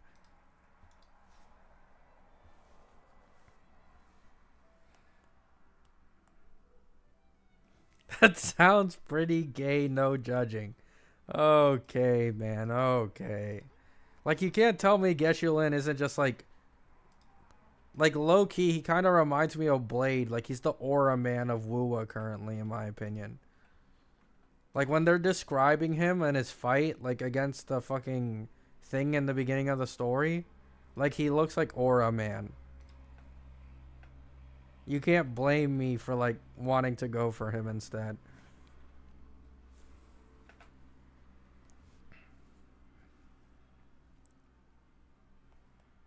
I only pulled because of the animations? Yeah. My S1 Jian will remain my AoE king. Yeah, I have Jian as well. Jian low-key carries me sometimes. Aura man, bro, hop off. I mean, I'm just saying, like, he hasn't appeared in the game yet. Like, all we know is, like, oh, Black Flames. Oh, he's soloing the fucking enemy on the front lines. Like, that's all we know.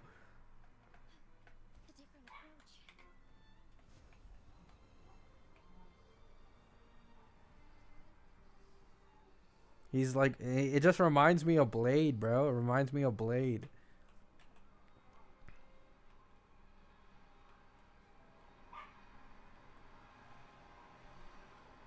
And you think us Baiji enjoyers are sick in the head? Like, how can you say Baiji enjoyers with a straight face, bro? Like, how can you say it with a straight face?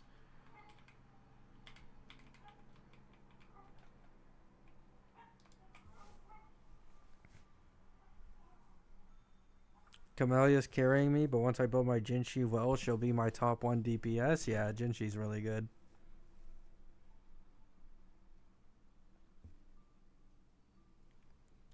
I do not like Camellia at all. I did pull her because her VA's from a game series. Oh, really? Which surprised me because no other gacha I played had the voice actors from those games. Oh, that's cool.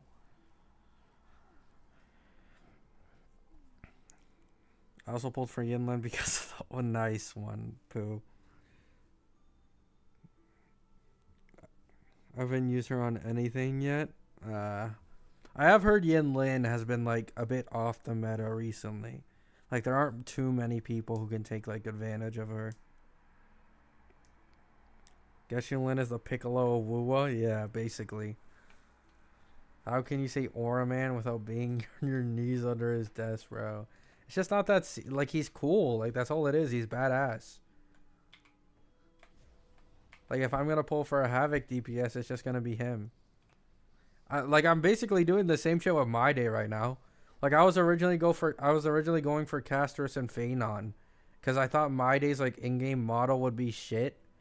And then, like, we actually saw him in a trailer and it looked really fucking good. So I'm going for My Day. And I'm not gonna lie, like, My Day in the trailers is also a bit of an aura man. Like, all he does is aura farm. Like, he's on his throne with a fucking like ruby glass of like whatever. Like literally just farming, bro. He's just posing and posing over and over again. He's farming the Gilgamesh stocks.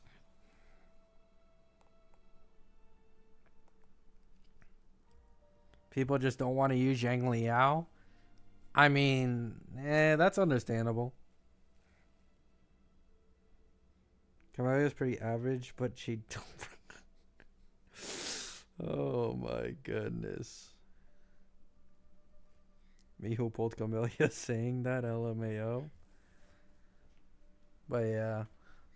I really do hope My Day ends up having some sick ass animation, though. Like his leaks are saying like he's gonna have a berserker state. Like I really want to see what that's about. And like how it'll look. It better look sick. Like him with that lion in the art and like one of the HSR trailers. I really hope he looks good.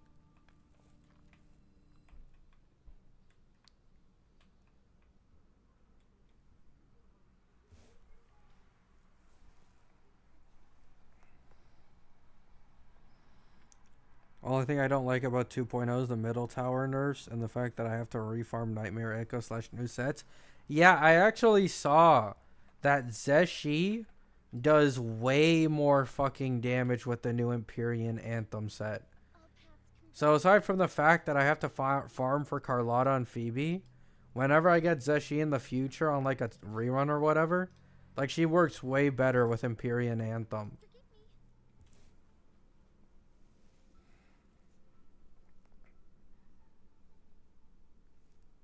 How much time is left on Carlotta's banner? I'm like 50 pulls in, but my uni is completely killing me right now. I don't know if I can get her. Let me see.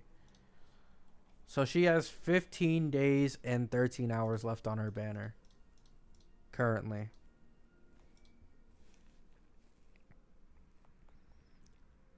We need a Carlotta skin. A Carlotta skin would for sure sell well. Thought you were going to say that you hope My Day had some good badonkers. Nice, Buffalo. Nice. Don't worry. Not that. You know who else had a lion in their art? Mid Yuan. You know the crazy thing that it is, though?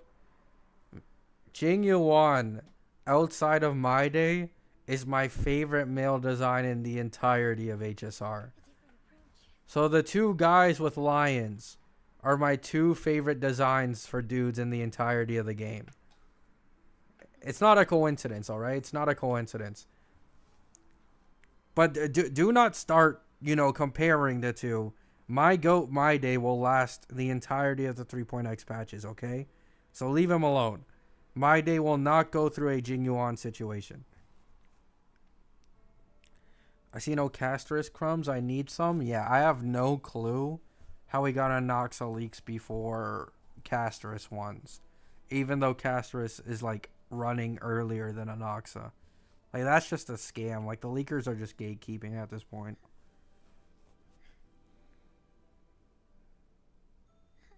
Carlotta's fan servicey? Well, she wouldn't be too bad if she is a mix. I don't even know if Carlotta's fan servicey at all. I skipped like all the story. Do you like men, Gabby? No. I'm completely straight.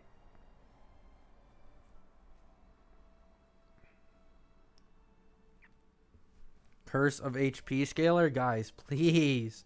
Please stop. Please. He's not going to be Jingyuan. He's not going to be fucking Blade. He's going to revolutionize the HP scaling meta. All the way until 4.x. He's going to be a meta unit. Stop trying to curse him.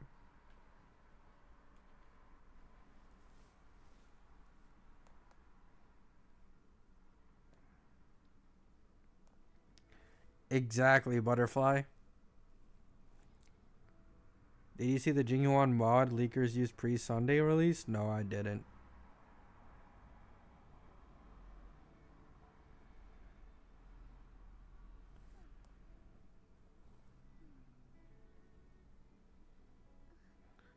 I am not on copium, bro.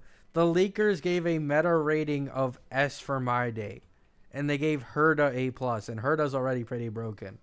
So I genuinely do have like real confidence that he's gonna last quite a while. I do think Castris and Phanon will be stronger though.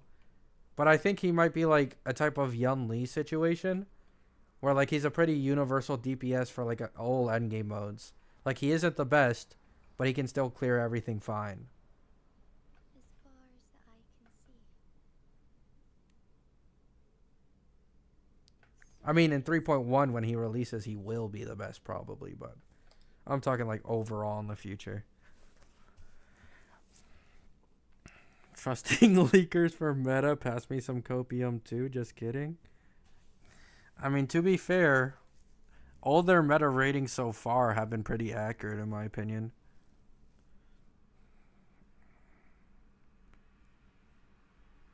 Prolova for the win. I have been waiting for Prolova for quite a while. But I've become less interested in Prolova at this point. Do you see the 2 seconds of Castris being in a battle holding her scythe? Yeah, I have the picture up on my community on my YouTube.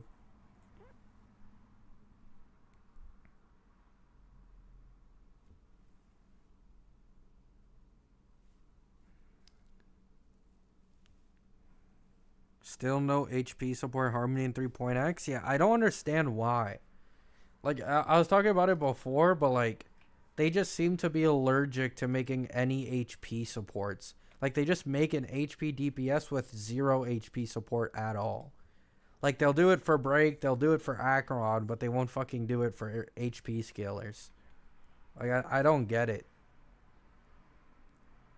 Like, we don't have any leaks for a Harmony either right now.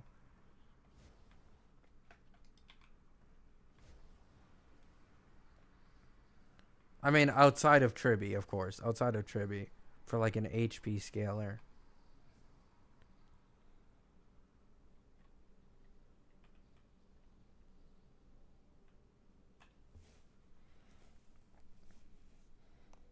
They fear Blade. Blade would be too broken.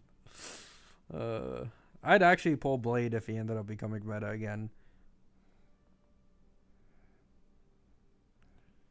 Me waiting for a defense scaling DPS so I can use my double crit defense relics. I think all of us have those, yeah. Yeah, if he ever gets an HP support, 300k might be reachable for him.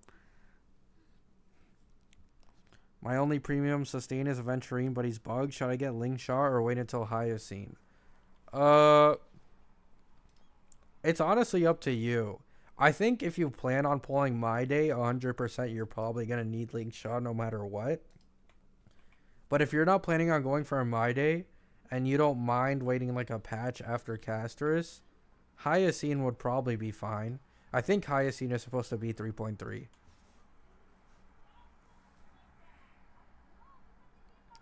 Are there any leaks for her kit? No. She's just a rumored abundance that's supposed to come out at some point. And since she's an abundance, she's likely going to be a best in slot for all the HP scalers. And just like a best sustain in the game probably in the first place.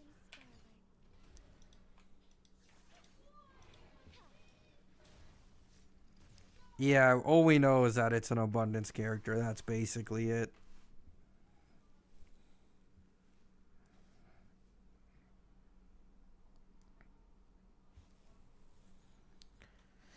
Peep this. Rank 1 damage by goats for the win.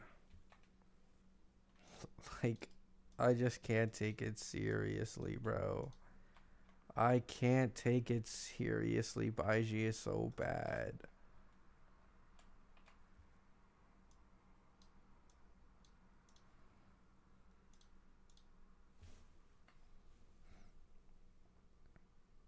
Maybe Hyoscene is going to be a dot healer. Dot is officially back. The dot cope never ends, man.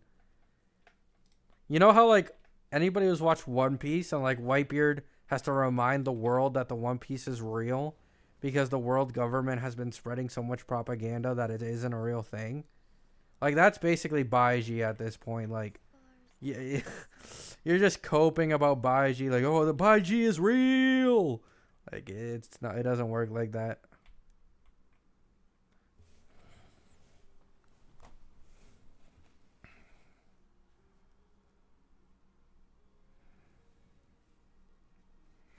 Rip. Rip. Baiji is not the GOAT at all.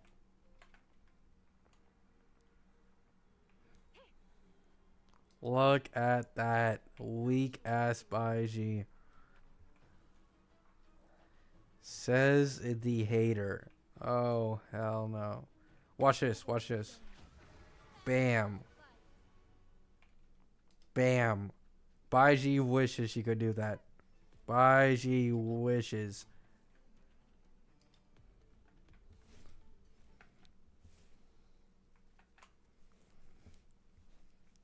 A man's cope never dies. Yeah, exactly.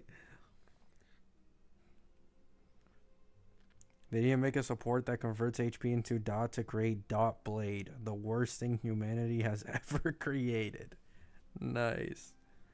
Saw the caster a stance leak a few hours ago. Seal power creep confirmed. Like she hasn't been power crept enough times already.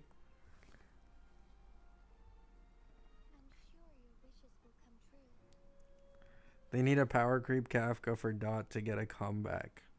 Oh yeah, 100%. I think Dot, like Dot in general needs a lot of buffs, but like the main thing that needs to be buffed is the main DPS.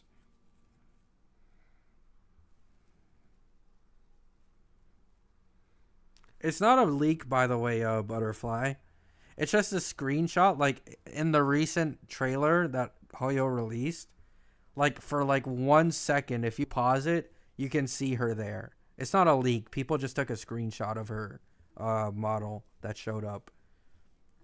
But yeah, she is quantum. She does have a scythe, and she has like butterflies around her. So, you know, direct seal power creep.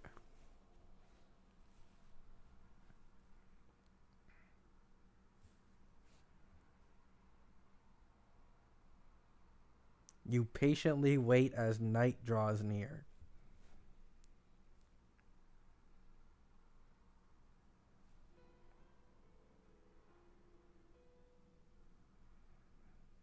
At this point, just send Baiji on motherly leave. Nice.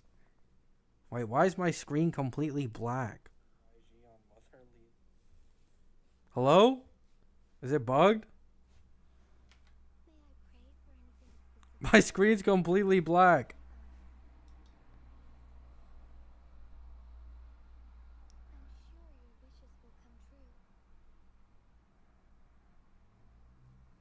Is this normal? Buggering waves. Oh, I have to restart my game.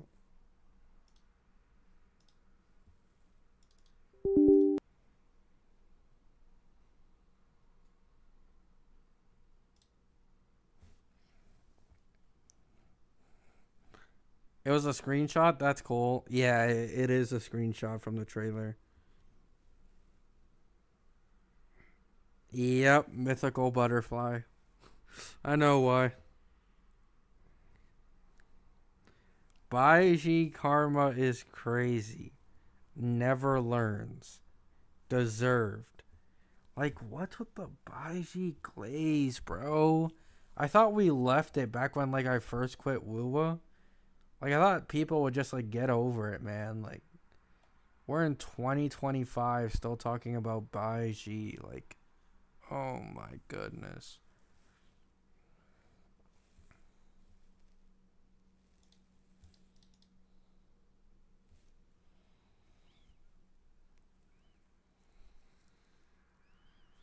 Baiji's the best support for Carlotta. She provides ice damage buffs. Well, actually, it's Session.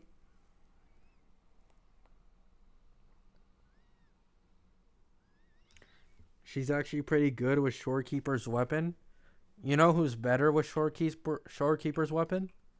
Shorekeeper. So fuck Baiji. Just use Shorekeeper instead.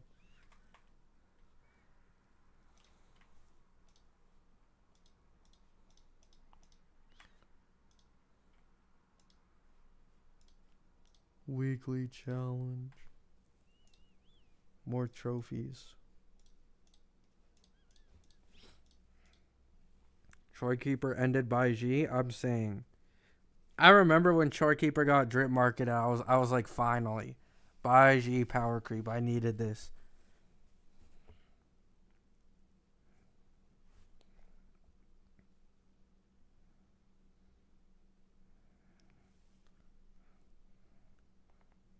Leave the grandma in 2024. Thank you. Thank you. Some people understand. Some people understand.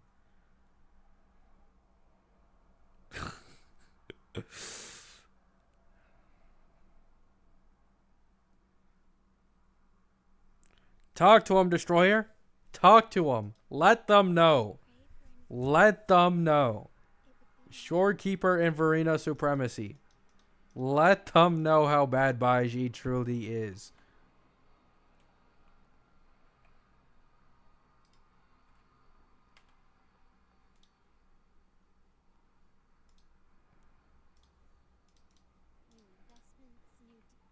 Double Carlotta.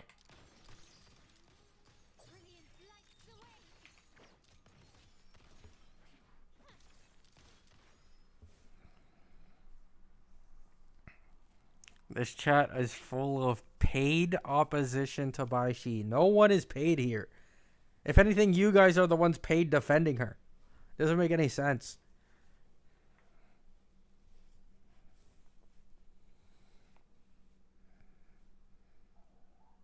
It is, Paul.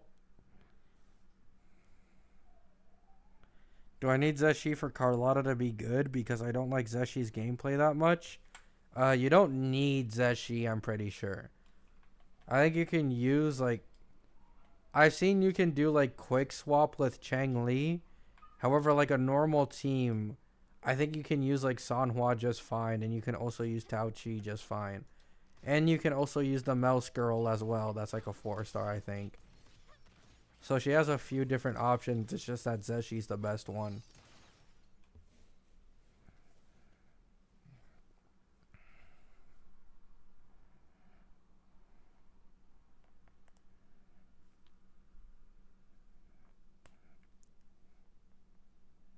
Are there leaks about Prolova or whoever is next in Wuwa? The next two characters are Phoebe and Brant. Brant is apparently possibly a sub DPS healer, and Phoebe is going to be a dot DPS.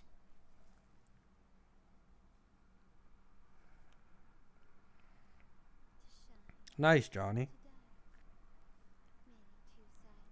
Do you think Cheng Li's worth pulling on her rerun? I do like her gameplay. Honestly, like objectively, I don't think so. But if you like her enough, for sure, I think it's fine. Dot, we know how this ends. I'm pretty sure she can crit, though. Like, I think she can crit her Dot, though.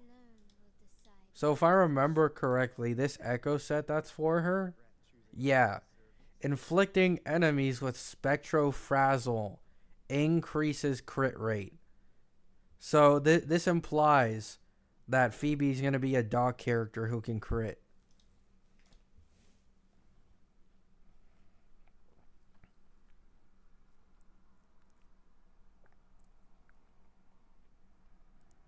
Cheng Li's so hard to play, you need to commit for her? Really? That's unfortunate. It does seem interesting then? Yeah. They're doing what HSR has refused to do. Add crit to Dot.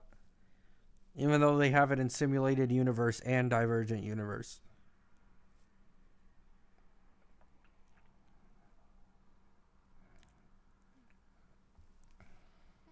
Yeah, but Dark, you can use like the majority, like you can get through the majority of the towers without a healer. Like at least me personally, with my like level 80 Chang Li, I did like 3 levels of the tower in a row with only her and no healer. So yeah, fuck Baiji.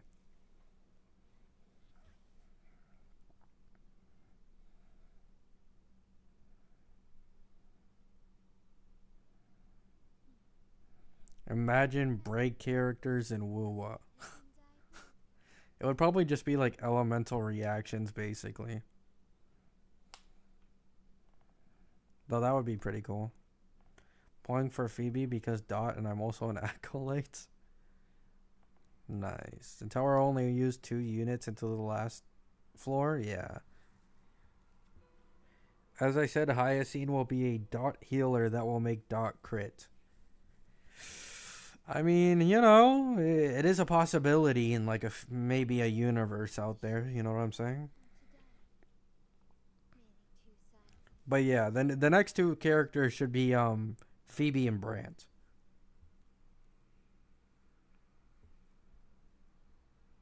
After 2.0. After Carlotta, I think is the Rakia like girl, who's a good support for Camellia. Cope in chat, cope in chat. Yep. There's always cope. No matter the gacha game, there's always cope in chat for something.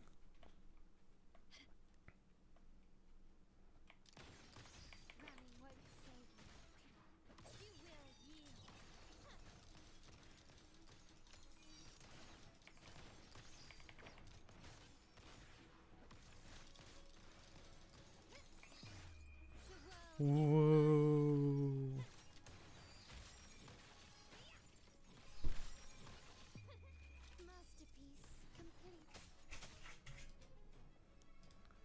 Like, why do you have glacial resistance, man? It doesn't make sense.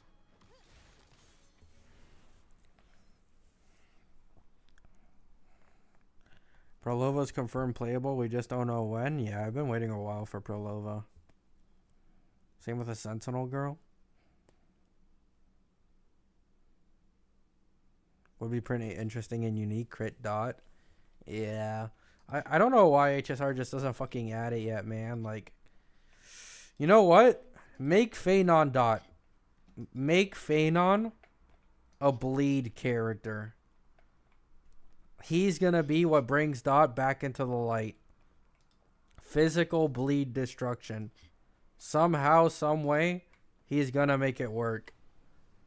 Bleed Dot character. Every time the bleed procs, it does like 2 million damage. He crits it. 4 million. Too easy for him. That's gonna be Phanon.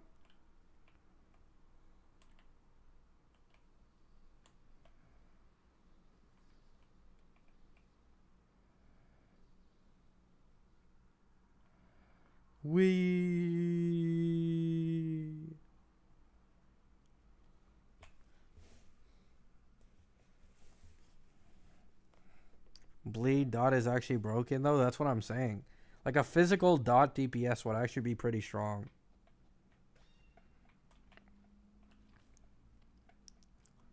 Reminds me of Jane Doe physical assault crits. Yup. I'm surprised Phanon is even physical. I thought he'd be fire or ice based on the high third lore. Is that what he is in high 3? So Boot Hill? Yeah. You know what? Fuck Boot Hill. We don't need Boot Hill anymore. We have Phanon. There's no need for it anymore.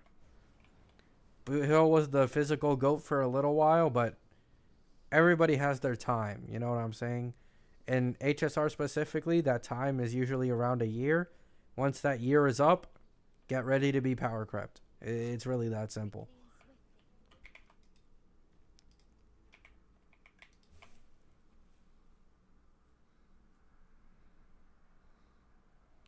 Whoa, respect Boot Hill. Hey, Boot Hill has one of the sickest designs in HSR. But we just all have our time, you know. Jingyuan, my favorite design in the game aside from my day, he had his time. Thank you, Donjin. Thank you. Actually, I should probably just call you Schizo because of the fact that you're a Baiji believer. So I'll just call you the second half of your name, Schizo. Thank you. There's like voices in your head constantly talking to you about Baiji.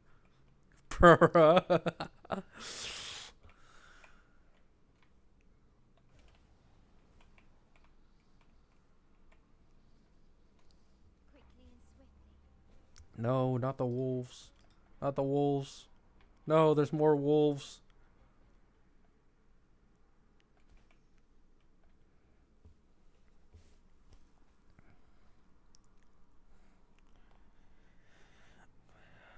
Boot Hill got power crept one patch later. I mean, I'd say Boot Hill is at higher relic investment better than Firefly in like optimal team for optimal team.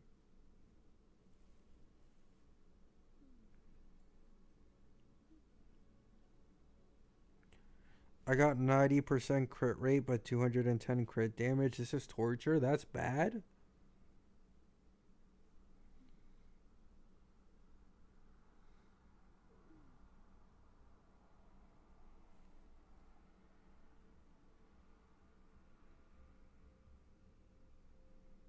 I thought it would be double element like the Honkai version. It always crits but never high numbers.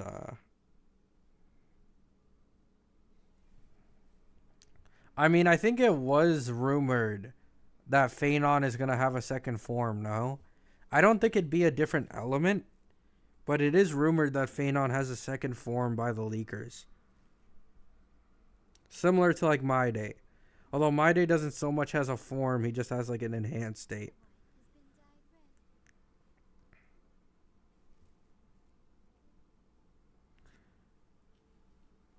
Brant being the only male in Olaf 2.x concerns me. Wait, actually, he's the only one?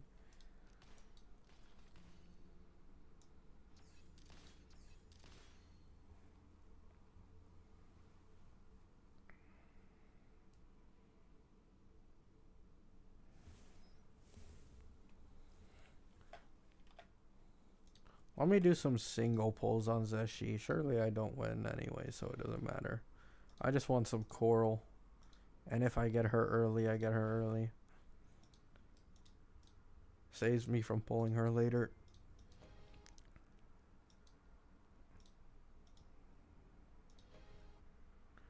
Whoa. Is it even called coral in this game? Okay, yeah, it is. And I got nada.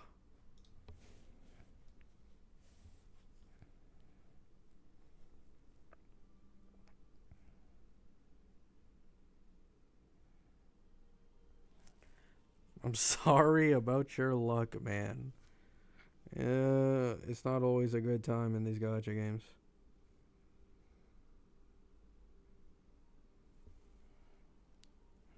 I'm still saving for Geshu Lin and Scar. The waiting is going to be long. Wasn't there like... I remember there being like something about someone selling their blood so they could afford to get Scar whenever he released in Wuwa. Like when the game first was around. True, but I feel like they would never take that risk. Oh yeah, double element, 100%.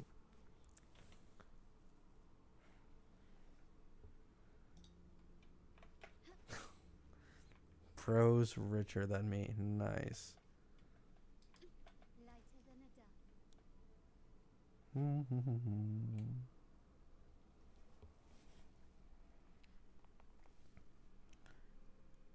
I think most gacha games have like 70 to 30 female male ratio. It's like the meta, yeah.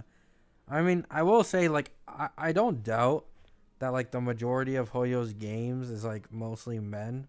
So they obviously want to pull for the woman, but you know, like come on. Can't we get like a 50-50? Come on. You know what I'm saying? Like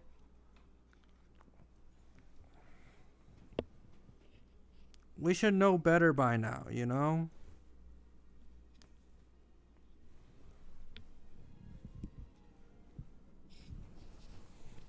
There we go.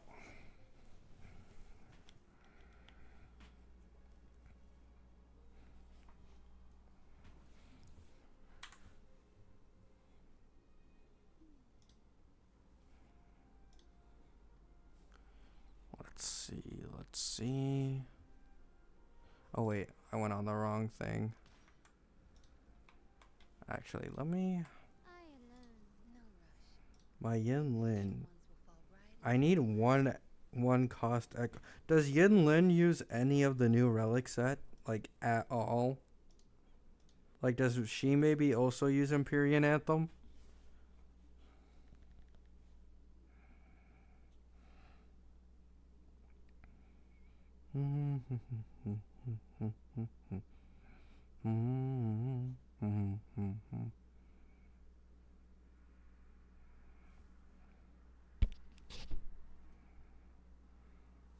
Moonlight's still better for her? I'd see.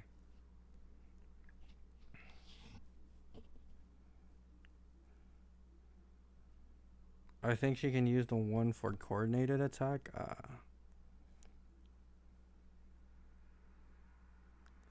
She can use it, but it's terrible in multi-waves because her coordinated attacks disappear every wave and you need to do it again. I see. I see. I don't have her sig weapon. I have Zeshi's signature, but not her signature.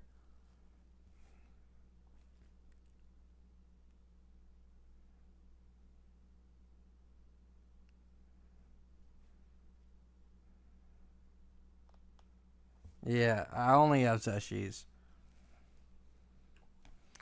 This was like the last thing I pulled before quitting the game because I was never able to get Yinlin's weapon, so I just pulled Zeshi's.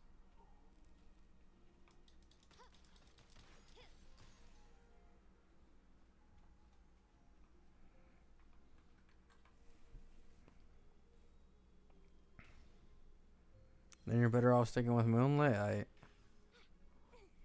Yay, a free chest. Thank you. Oh, it's another fake one. Nice.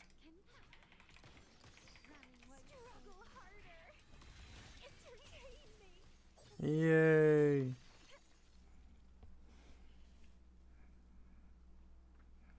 The new set makes more DPS, more damage, faster, clear. I see. I'll consider farming it later on then. I think today I'm gonna take it more easy. There's not gonna be a second stream at night this time around. I might not even upload anything at all tomorrow unless there's like an actual interesting leak. But I don't think there will be. I don't think I'll make any like big informational videos until the My Day and Tribby testing starts. That's probably it. Or maybe if like Phoebe gets like fully leaked or something, I might make a Wuwa video on that. But that's it. I'm gonna end the stream here, guys. I'm hungry. I haven't eaten all day. I always skip breakfast and only eat dinner, so yeah. I'm gonna go eat something now. I love you all. Thank you all for stopping by. I hope you all have a good day. Hope you have a good night. Peace.